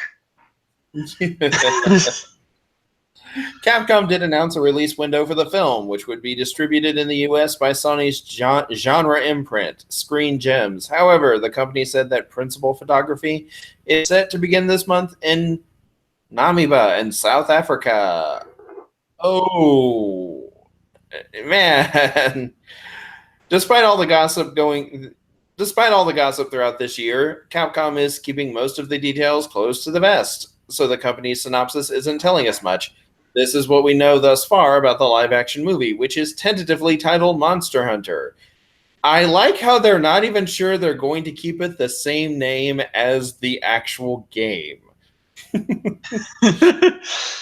Oh, God. The film tells the story of two heroes who come from different worlds to defeat a shared danger, the powerful, deadly, and magnificent monsters that inhabit the land. Along the way, viewers will make new discoveries and encounter familiar faces and beloved characters from the games like the Admiral. Do they have the cats? That's the most important part right now. That's the only thing that's going to make me say, you know what, I could sit down and see this. Add the little kitties running around, being cute and making fish. Also left out of the announcement is the movie's cast, although we've heard rumblings about at least one member. Mila Jovanovic is reportedly starring in Monster Hunter, bringing her back together with her Resident Evil director and husband, Anderson. Really? Fucker, I didn't want to say anything when it said, because I was like, don't just throw that out there. That'd be a ridiculous thing. Don't just make this assumption. I should have. Dig out. I mean, this sounds really horrible, but that is the only reason Mila Jovanovic keeps getting cast in anything is because she married a director that people, for some reason, give money to. Whatever. Other reported cast members include Tony Jaa of the Ong-Bak action movies, rapper turned actor T.I., and Ron Perlman of Hellboy fame. What the fuck? They're getting Ron. I guess this is why he couldn't do any more Hellboy movies. Why? After living and breathing the universe of Monster Hunter for 14 years, we are thrilled with enormous anticipation to see our creations adapted for a theatrical release, said Ryozo Sugimoto, producer of the Monster Hunter series, in a news release. Capcom is on a feature film tear, it seems, as this is the second adaptation it has announced today. Just this morning, the company revealed that a live-action take on Mega Man is in the works. That's our next segment, by the way. So let's take a look at that, shall we? Fighting robot, Mega Man! Super fighting robot, Mega Man! Paranormal Activity and Catfish directors. Oh, that fills me with the utmost confidence. So, does that mean that every so often we're going to see each of the robot masters going through some major deaths? I can imagine Cutman being crushed by something. Watch it be a Sonic the Hedgehog movie and cut style kind of thing. Cutman is just emo. Capcom and 20th Century Fox are making a Mega Man movie. The live-action film, tentatively titled Mega Man. Tentatively titled. was officially announced by Capcom today, more than 3 years after the project was initially rumored, in the same room full of pot smokers. Mega Man will be written and directed by Henry Hust and Ariel Schulman, the duo behind the films Catfish and Nerve. Sherman Entertainment, the producers of the Planet of the Apes series, is co-producing with actor Masaoka, Heroes Hawaii Five-0. Capcom said it aims to appeal to a diverse audience, including not only game players, but action movie fans as well, which means we're going to try not to appeal to only the game players, which means they're going to watch it and say it sucks, and everyone else is going to be like, well, they're the authorities on it. With an adaptation that maintains the world of Mega Man games, while incorporating grand production and entertainment value that Hollywood movies are known for in South Africa. Capcom's Mega Man movie joins other in-development projects based on characters and made their debut on the Nintendo systems, including Legendary's Detective Pikachu and Illumination's animated Mario movie. Mega Man currently has its own animated TV series, Mega Man Fully Charged. Capcom is also developing a movie based on the Monster Hunter franchise with this vehicle series directed by W.S. Anderson. Mega Man 11, a return to form for the side-scrolling action series, was released this week on Nintendo Switch, PlayStation 4, Windows PC, and Xbox One.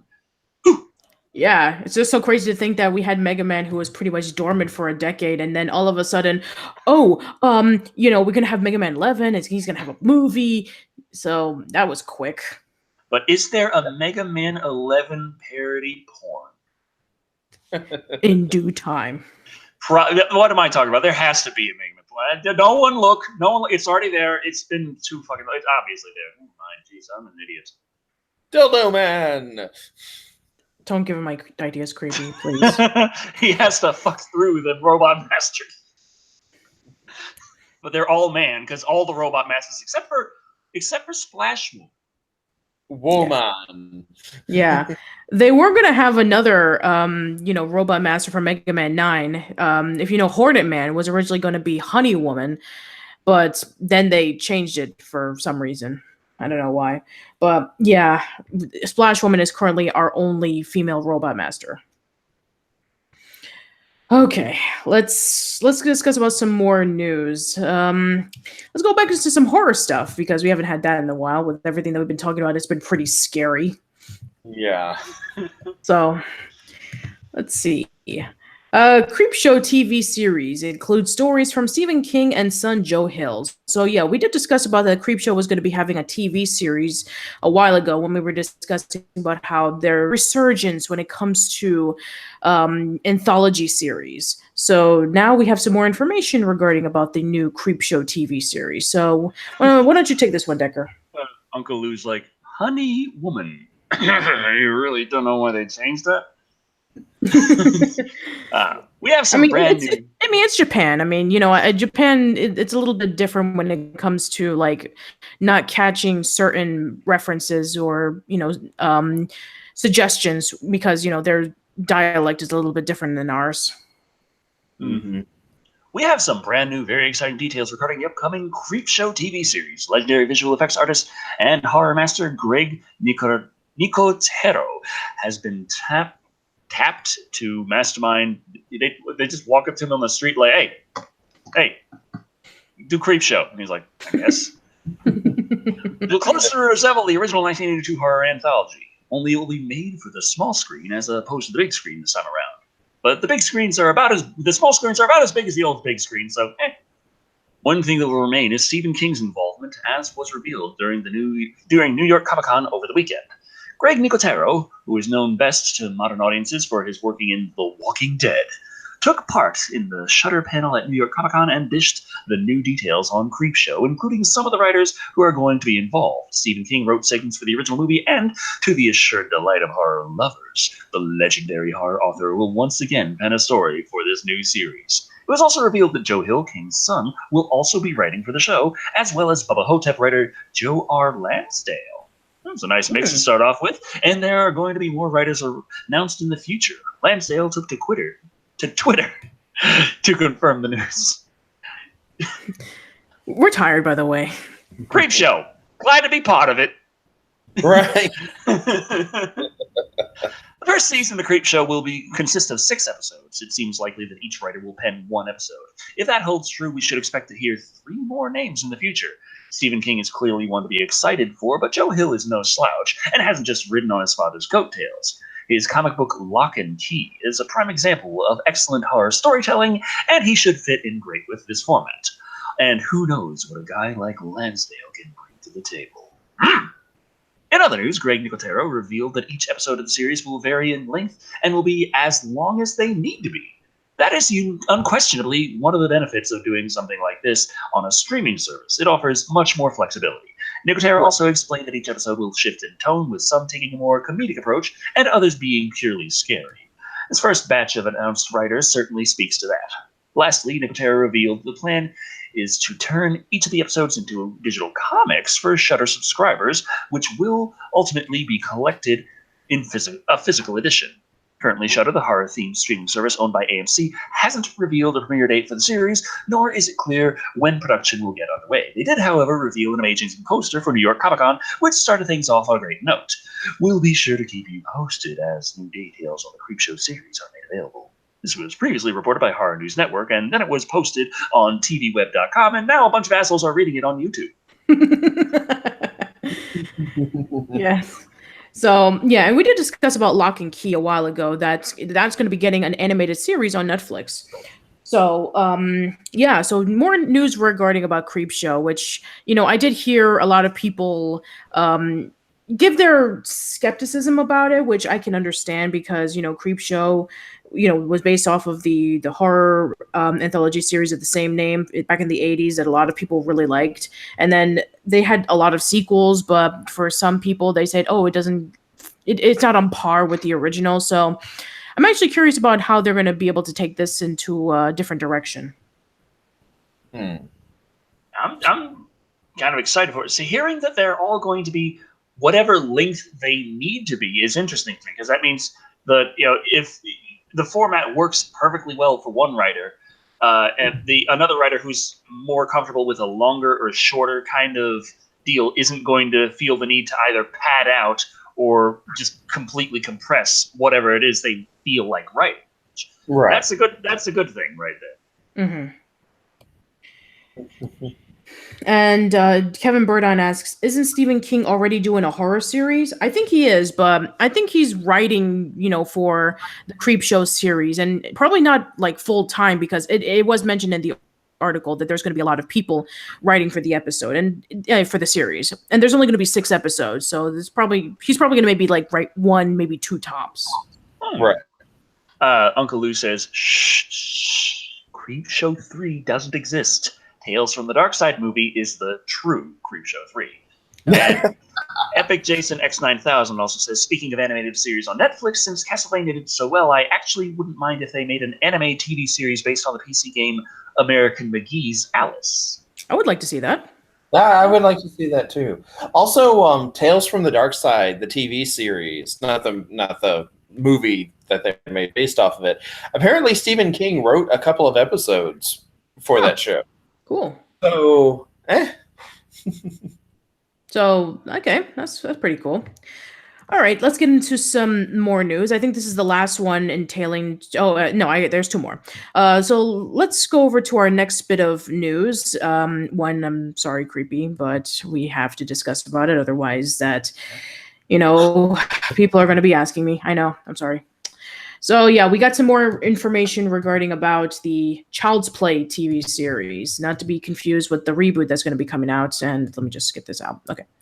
So yes, Child's Play TV series to return to Child's Play roots and introduces brand new characters.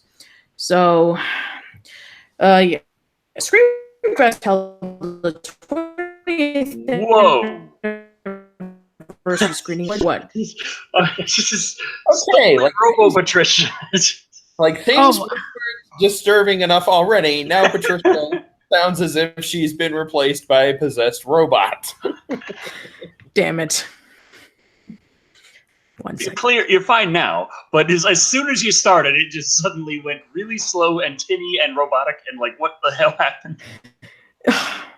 I swear, I'm going to call it episode 23. Technology just crashes and burns. I'm going to call it. Okay, let me try again. Screamfest held a 20th anniversary screening of Bride and Chucky, and Bloody Disgusting moderated the Q&A with writer Don Mancini, producer of and Chucky / Tiffany designer David Kirshner, and star Nick Stabile. The Chucky gang are still developing a Chucky TV series. Mancini confirmed that the series will not only pick up after the latest movie, Cult of Chucky, but also introduce new characters and storylines. We deliberately ended Cult with a bunch of cliffhangers to set up as a TV series, Mancini said. Because there were so many different threads now, television could be best to accommodate so that it was done intentionally. At the same time, we have a whole new world, a bunch of new characters, which we can say nothing about. Cult of Chucky introduces Chucky's ability to possess multiple dolls simultaneously and ultimately take over Nika, Fiona Dourif's body. Nika / Chucky runs off with Tiffany by Jennifer Tilly, who may still be the actor in Jennifer Tilly's body from Seed of Chucky. Andy Barclay has been left behind in the institution, and his foster sister Kyle even showed up. Oh boy. We got a $20 super chat from Savage Tiger 13 saying, "I'm starting to suffer from withdrawal. I need my weekly dose of Decker. Give us a review already, or I'm putting on the leather thong and coming after you like Creepy paid me to do." That's a lie. I never paid anyone to do that. No, they do it for free. Yeah. It should be tomorrow morning, I hope. Yeah. Unless it's blocked worldwide. Right. with what we just discussed about on YouTube, yes. Okay, the Chucky series has constantly reinvented itself. Bride made it a self-referential comedy, but Curse of Chucky brought it back to the horror thriller world. Cult expanded the voodoo mythology even further. Television is the next frontier for Chucky, and shows like Hannibal, which Mancini wrote for, showed that horror can be just as effective on television, and perhaps even more so. We saw that after 7 movies, how can we flip again, Mancini said. So this time not by merely changing genres, but by changing medium, this will give us a different kind of canvas, a much bigger canvas to explore characters and relationships. Screamfest continues through October 18th. So, yeah. There you go. So, thoughts, Creepy? You all just love to torture me with this, don't you? It's one of the few things I have. That and the song that you sent me the other day. Ah, yes. He just apparently Decker's fiance found a song for him, and it's become Decker's newest favorite, and he decided to share it with me. The name of the song is Big Dick. And no, it's not a euphemism for something else. It's exactly about that, and Decker thought that I needed to know. You see, Decker writes me in his reviews as me being obsessed with him. Behind the scenes, this is what I go through. Yes. And no one believes me when I tell them this. No one buys it. But I guess I don't know, okay? These movies creep me out, okay? And I'm like, now they're making a TV show. That's fine. People can watch it. They can do whatever they want. But I'm like, oh, man, just the thought of it gives me a headache. Ugh. Oh, boy. Patrick Johnson says, episode 23, did you try turning it off and back on again? And C-Slug says, how about a Netflix TV show about a stalker that's stalking a girl over the internet and falls in love with her to the point of moving in with her? And that's an interesting idea. Like, how would one go about, like, moving in? Like, I'm thinking, like, in a horror sense. And I'm thinking, like, could actually fall in love and still be a horror stalker, because it's like that could be scary as shit. And I'm thinking, like, how to go about moving in? Would that be like, oh, just a nice roommate? Actually, there is a movie. I forget the title of it, but it is basically a modern take on the story of Little Red Riding Hood, except Savage Tiger is like, wait, isn't that the whole premise of eHarmony?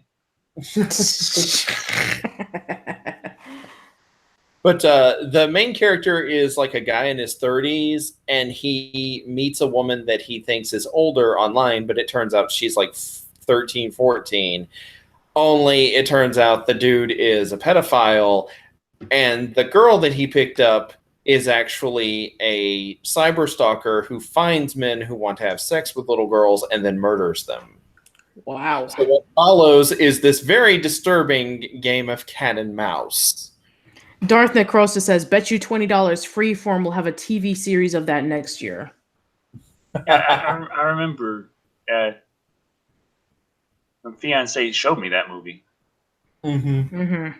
I was just like, hard candy. That is the name. Yeah, of it. that is it. Right. You know, and from what I understand, it is a very dark, very disturbing movie, but it's also very well done. So, yeah. Cool. All right. It's one of those weird moments where you root for the serial killer. So, Yeah. All right then. Okay, yeah, we only have a few more articles to go through right before we conclude this episode of Live and Wired. So, let's see. Let's go back into some more video game news because our everything else has been just so wonderful so far, right? My Nintendo Switch has been locked in this safe. I have no idea how to get it out of, and I can't play it like that. So let's find out what else I got. EA. God damn it! I'm getting the bolt cutters. Fuck it. I'm getting the Switch out of there. EA is going to be remastering the Command & Conquer games. And you can be sure that it'll either have loot crate boxes that you have to buy tanks and guns, or if the game doesn't do very well, then they're just going to kill it off again. So, see, Command & Conquer, yay. By EA? Well, maybe. But by EA in 2018? No. Oh, God. Oh, man. I can't. EA is aware that Command & Conquer fans want the series to return to PC, and the publisher is exploring options to make that happen. In a post on Reddit, producer Jim Vasella revealed that EA is looking into remastering the older games of the Command & Conquer series for PC. Oh, remastering the older ones, so they're just kind of throwing on new textures and up in the resolution and saying, buy it again, but they're older, so, okay. And is now looking for feedback from fans about how to go about this. As most of you may know, we recently announced Command & Conquer Rivals, a mobile game. Oh, fuck. Set in the Command & Conquer universe. Vasella wrote, following the reveal of Rivals, we heard you loud and clear. The Command & Conquer community also wants to see the franchise return to PC. That's an interesting way to put, fuck mobile games, we want a real RTS with depth, you bastards. As a fan of Command & Conquer for over 20 years, I couldn't agree more. With that in mind, we've been exploring some exciting ideas regarding remastering the classic PC games and already have the ball rolling on our first effort to celebrate the upcoming 25th year anniversary. 25-year grammar. We are eager to hear your feedback to help influence our current thoughts for PC and what comes next. For those who are unaware, the 25th anniversary of Command & Conquer will happen in 2020. As a longtime Command & Conquer fan and developer, I am just as passionate about the Command & Conquer franchise as you are, and look forward to hearing your thoughts as they help us shape the future of Command & Conquer at EA. Just EA and Command & Conquer going together just over and over. Command & Conquer, Command & Conquer, Command & Conquer. That's just something about that just takes a little wrong. But remastering the original game isn't too bad of an idea in that you definitely know what you're getting into in theory, but if they try and shake some stuff up and, like you said, loot crates, that could be an issue. But, yeah. But it's like, oh, we heard you loud and clear. It's like that. I find that highly doubtful. I think it's just you revealed, hey, you know that long series of very popular real-time strategy games that were all considered extremely well done and we haven't done in a really fucking long time? Fuck you, mobile game. It's like Super Mario Run didn't piss anyone off because we still had other Mario games coming out. Right. If Super Mario Run was revealed by Nintendo after like 8 years of no Mario and it was announced as the next Mario game, exactly, would not have been so kind to it. Right. Mm-hmm. Yeah, I feel bad for Breath of Fire fans who wanted to see a Breath of Fire 5 after Breath of Fire 4 was lukewarm by the critics, but then when they found, or maybe it was Breath of Fire 6 and Breath of Fire 5 was bad, whichever, but the newest one at the time. And then they revealed, hey, it's going to be a mobile game, and then people were really angry about it. Right. Yeah, so we'll just see. Please, EA. I mean, you were responsible for, Mass Effect Andromeda and Battlefront 2 last year, and many people consider those the worst games of that year. So please be good. All right, let's. I'm just. Let's see if I can find something else. Find something good for all of our sakes. We didn't have any of that. Yeah, we didn't have any of that. It's just like I'm sorry, bad. The sound of your voice is so defeated. I feel I feel like crushed. All right, well, hopefully this will make things a little bit better. So Brandon Kilgore saying Bullfrog, Respawn, Maxis, all victims. Yep. Exactly. All those companies that EA just basically just decided to shut down because they didn't do well profit-wise. So, thanks. All right. Insomniac announces new video game themed music festival called Play coming in 2019. So, this will be fine. Yeah. So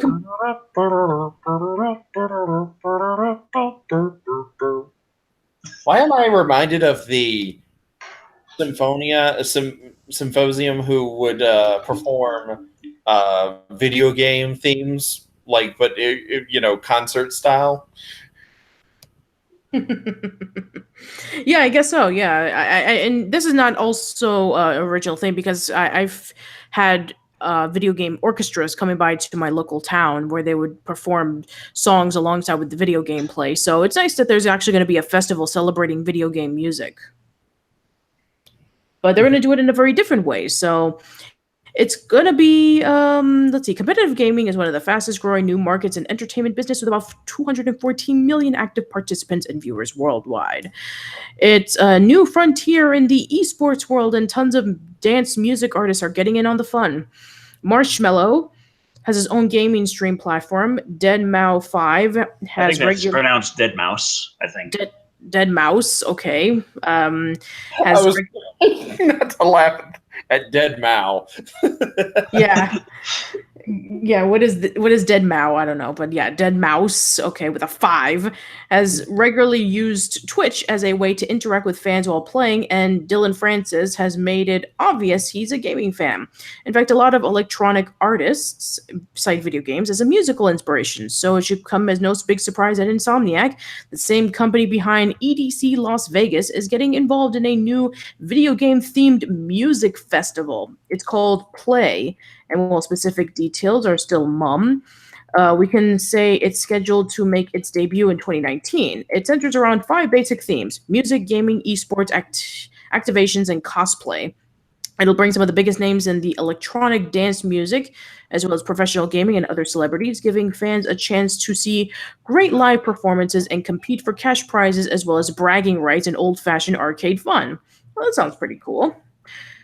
These two worlds have so many parallels, says Insomniac founder and CEO Pascal Rotella in an email statement. They're colorful and high energy, they attract an audience that's extremely passionate about the community, and there's a level of creative expression that both cosplayers and ravers share that you don't see anywhere else. I'm excited I wouldn't call that creative. It's called drugs.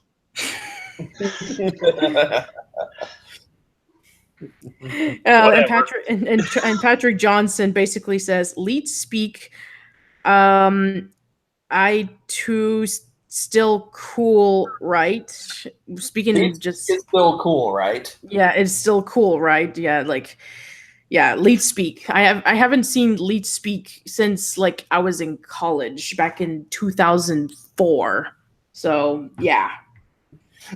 Maybe it is popular in an ironic, nostalgic way, but not in our society, at least, as long as there's not like a meme or a Fortnite dance involved. Good God. There's hence why Insomniac is awesome and EA can go die in a hole.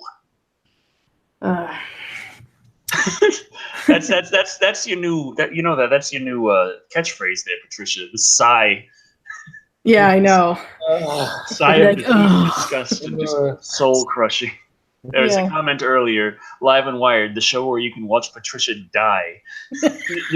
Just Patricia's soul just get crushed. Live TV, live entertainment. Yeah. It seems like it's the only one I do it here. Not on my live streams, not in the Aaron Metza show where we discuss about politics and about how much our government is screwed over. But nope, here where I discuss about entertainment, and I'm just like sighing about like how much it's degrading. Yeah. But yeah, it's so long story short, there's going to be a festival in 2019 involving with electronic music and games. So there you go. Can I play Guitar Hero there? That would be awesome. On stage. Ooh, yeah, that'd be amazing.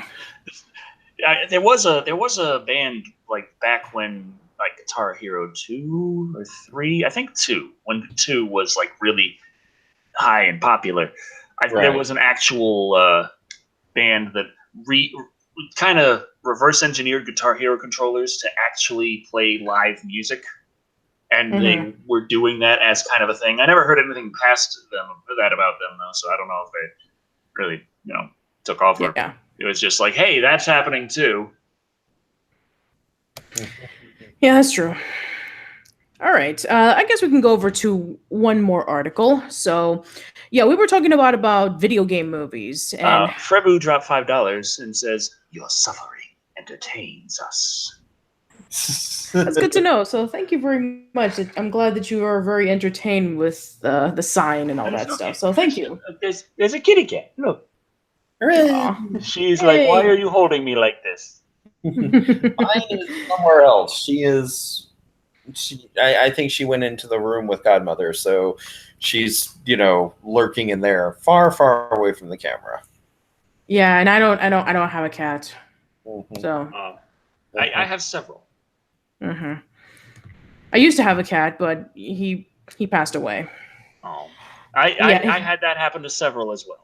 Yeah, it sucks. Like, but he was a good cat, though. Likely. But I my sister has a dog though, and he's like the family pet. So there's that. Gay Ray says that the cat Alex meowed at the screen when they saw Tara. Aw, that's so cute. Cat Lucia says, "Now do Circle of Life." Okay. Okay, hold on. Let me just get rid of this first. So, yes, there we go. And it moves us all. Does this work? Yeah, sure. Hold Kindle up. Okay, I mean, it's a tiger. She got her grip. She's safe. Aw, got your nose. She's grabbing her. My cat does that too. She will like bop bop bop bop bop. All right, so yeah, let's discuss what our last article. Why Hollywood keeps screwing up video game movies? That is a long-winded question, which comes with a long-winded answer. Oh boy, that's a question that people have been asking for decades. But someone asked to see Chibi Thulu. Here, hold on. I thought I saw it. There you go. Yeah, I have control of the camera. I can click on myself, click on Creepy, click on me again, click on Creepy. There we go. I got the power. Okay. Or I can just have nothing selected and then it's decided based on sound. Yeah, sure. That's true too. Go for it though. All right, so it's a pretty long 2-page article, but it basically just boils down to the fact that, plots are being overdone. There's a lot of behind the scenes issues and conflicts. The actors are sometimes not even treated very well. So, Yeah, sometimes with the discussion about like, yeah, weren't they like drunk as hell just because of the stress of the movie? Yes. Drinking was how they were coping, and they were just drunk on set because of that. Yeah, because the script was changing so many times in the Super Mario Brothers movie that they didn't have time to memorize their lines. They would just basically like drink, during shooting. So yeah, they did it just so they can be able to numb the pain. Exactly. But yeah, and it's true that Super Mario Brothers was like the stepping stone for like really bad movies based off of video games. But then you also had Double Dragon, you had Street Fighter. Some people say Mortal Kombat Annihilation. Even the Resident Evil movies, which we just discussed about a bit ago, because Paul Anderson can still find work. The Tomb Raider movies, some people say that they don't like those. Some people say that they do like those. Silent Hill. Uncle Lou says it's not stress. Bob and John hated being there and knew it was hogwash. And I'm thinking, well, that had to be stressful. Yeah, of course.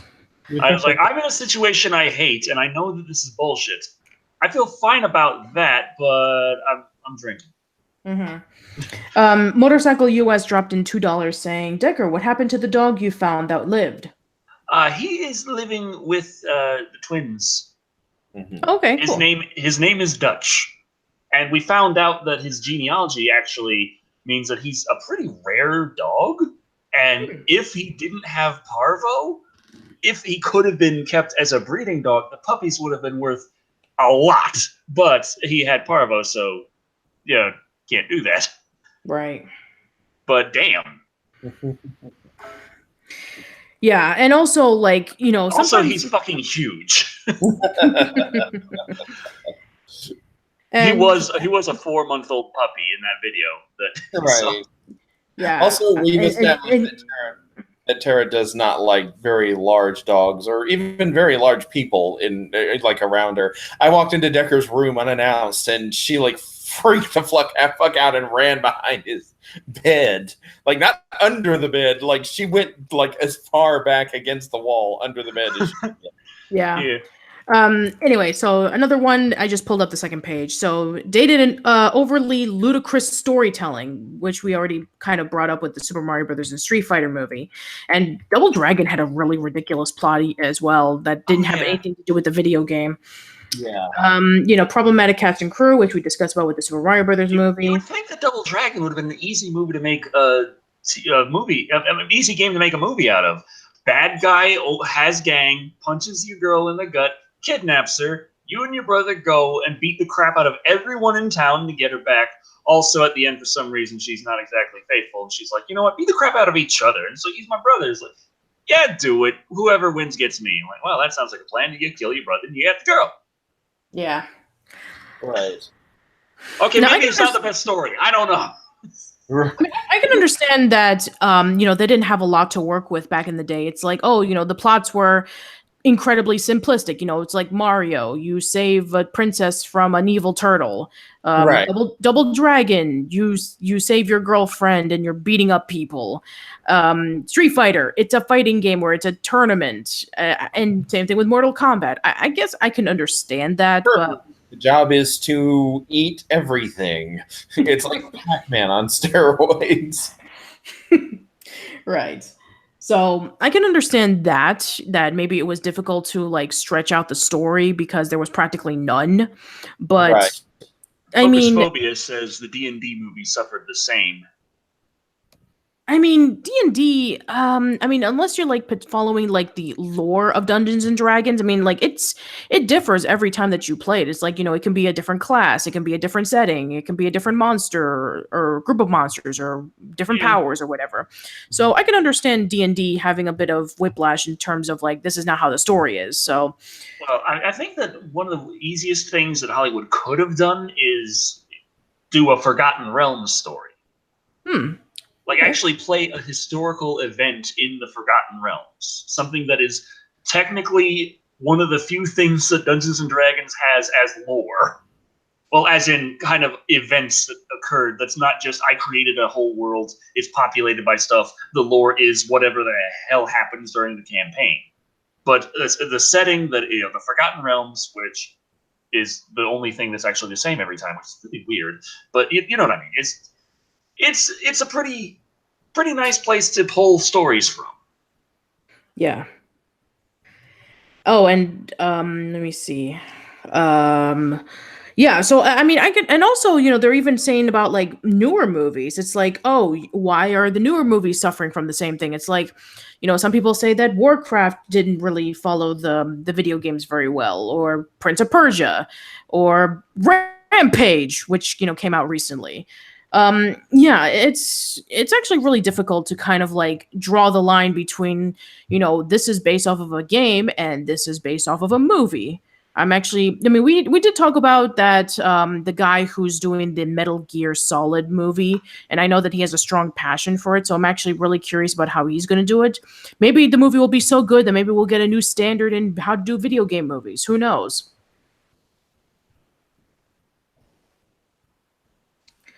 So, yeah, I think if you don't have anything else to talk about, I think that we can start wrapping things up. I'm pretty much done for the night. I mean, yeah, my tank's empty, so I'm all out of criticism and I'm all out of soda. So I just have my cat. She's still on my lap here. She didn't go away. Well, mine is here now, but she's ignoring me. She's giving me the swishy tail of disdain. So he's a cute little kitty cat. Little kitty cat, little kitty cat. And I think that somebody even mentioned about like, oh, this is why Super Mario Brothers never got a sequel after that cliffhanger. Well, lest we forget that a few years ago there was the announcement of the Super Mario Brothers comic that came out that was going to continue off from the story, which is right over here. So if you're interested in reading more of that, I'm sure that you can probably get it somewhere if they even release it at all. I've just been reading the Bowsette comic, honestly. Of course you have. It's got like 10 pages or something now. Or maybe not. It's got like more. It's got like 7 or 8. I don't know. Right. It's a good comic. It's good. She's going on an adventure to try and make the adventures super crown permanent. She got that relationship with Mario, trying to make things work out better than Peach did. It's actually I should plug because that's Aetherist on Twitter. Aetherist. Okay. I think that's it. Let me make sure I got that right. Boy, where digits am I following? Because I'm following them. Tony Cusisto at Aetherist. ATHORIST. They have Pinkie Pie as their icon and their banner. And yes, I take it they are a big Pinkie Pie fan, but they've been doing a Bowsette comic, and it's really damn good, okay? Mm-hmm. All right, well, for anybody who's interested, you can go check that out. Awesome. So, yeah, I think that... saying, let the dead memes lie. And yeah, the meme aspect of Bowsette has died down, but Bowsette has always been more than a meme, and it's continuing on in a more normal kind of trajectory. Gay Ray says, Decker, have you no shame? No? Good boy. Oh, and Uncle Pinkie Pie is a character from My Little Pony Adventure is Friendship is Magic. But yeah. Adrian Grimaldo dropped $2 saying, howdy, Decker. Just wanted to say that I love your videos, and thank you very much. And this video is about to end, so yeah, thank you very much. Yes. So yeah, do we have anything to plug or self-promote? My new Scooby-Doo review came up today, and I'm hoping to have many, many more of those this month because people have been asking for more Scooby-Doo. Awesome. Mm-hmm. I have the Rob Zombie's Halloween review just about done editing, but still has a couple hours of editing left to go, and then there's the couple hours of processing, probably 3 hours or so. Maybe I should put a small fan on this to try and keep the processor cool so it processes a little faster. Trust me, it's actually better. It's faster on my Surface than on my desktop. That's the difference between a 6th generation mobile i7 and a 1st generation desktop i7. Yeah. Yeah, got that going. So that should be up tomorrow morning if we're lucky. And Cool. I haven't done anything on the gaming channel for about a week. And I hope to. I've been doing almost nothing but Empyrean Galactic Survival, so I want to do something else. Also, the last Empyrean video I did was pretty badly rendered. The frame rate was all crap. So I'm probably going to do something on the PlayStation 4 just so I know it's going to be smooth. Also, we've talked about doing something else. What was it you messaged me about, Decker? Rec Room. Rec Room. Yeah. I've got that. I've got a VR headset, but you can actually play that in screen mode now. It's also a free download, and you can play it online, which is the only way to play it. But you can play it online without a PlayStation Plus account. Also, I think it's on PC.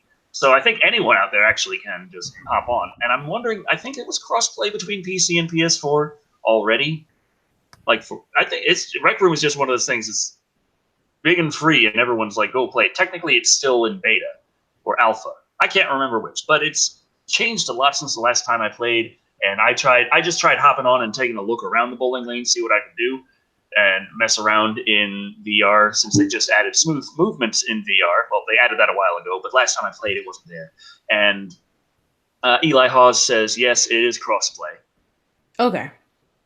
And yeah, so I love smooth movement and smooth turning in VR because I have my VR legs. I don't get sick from that anymore, so I prefer playing like that.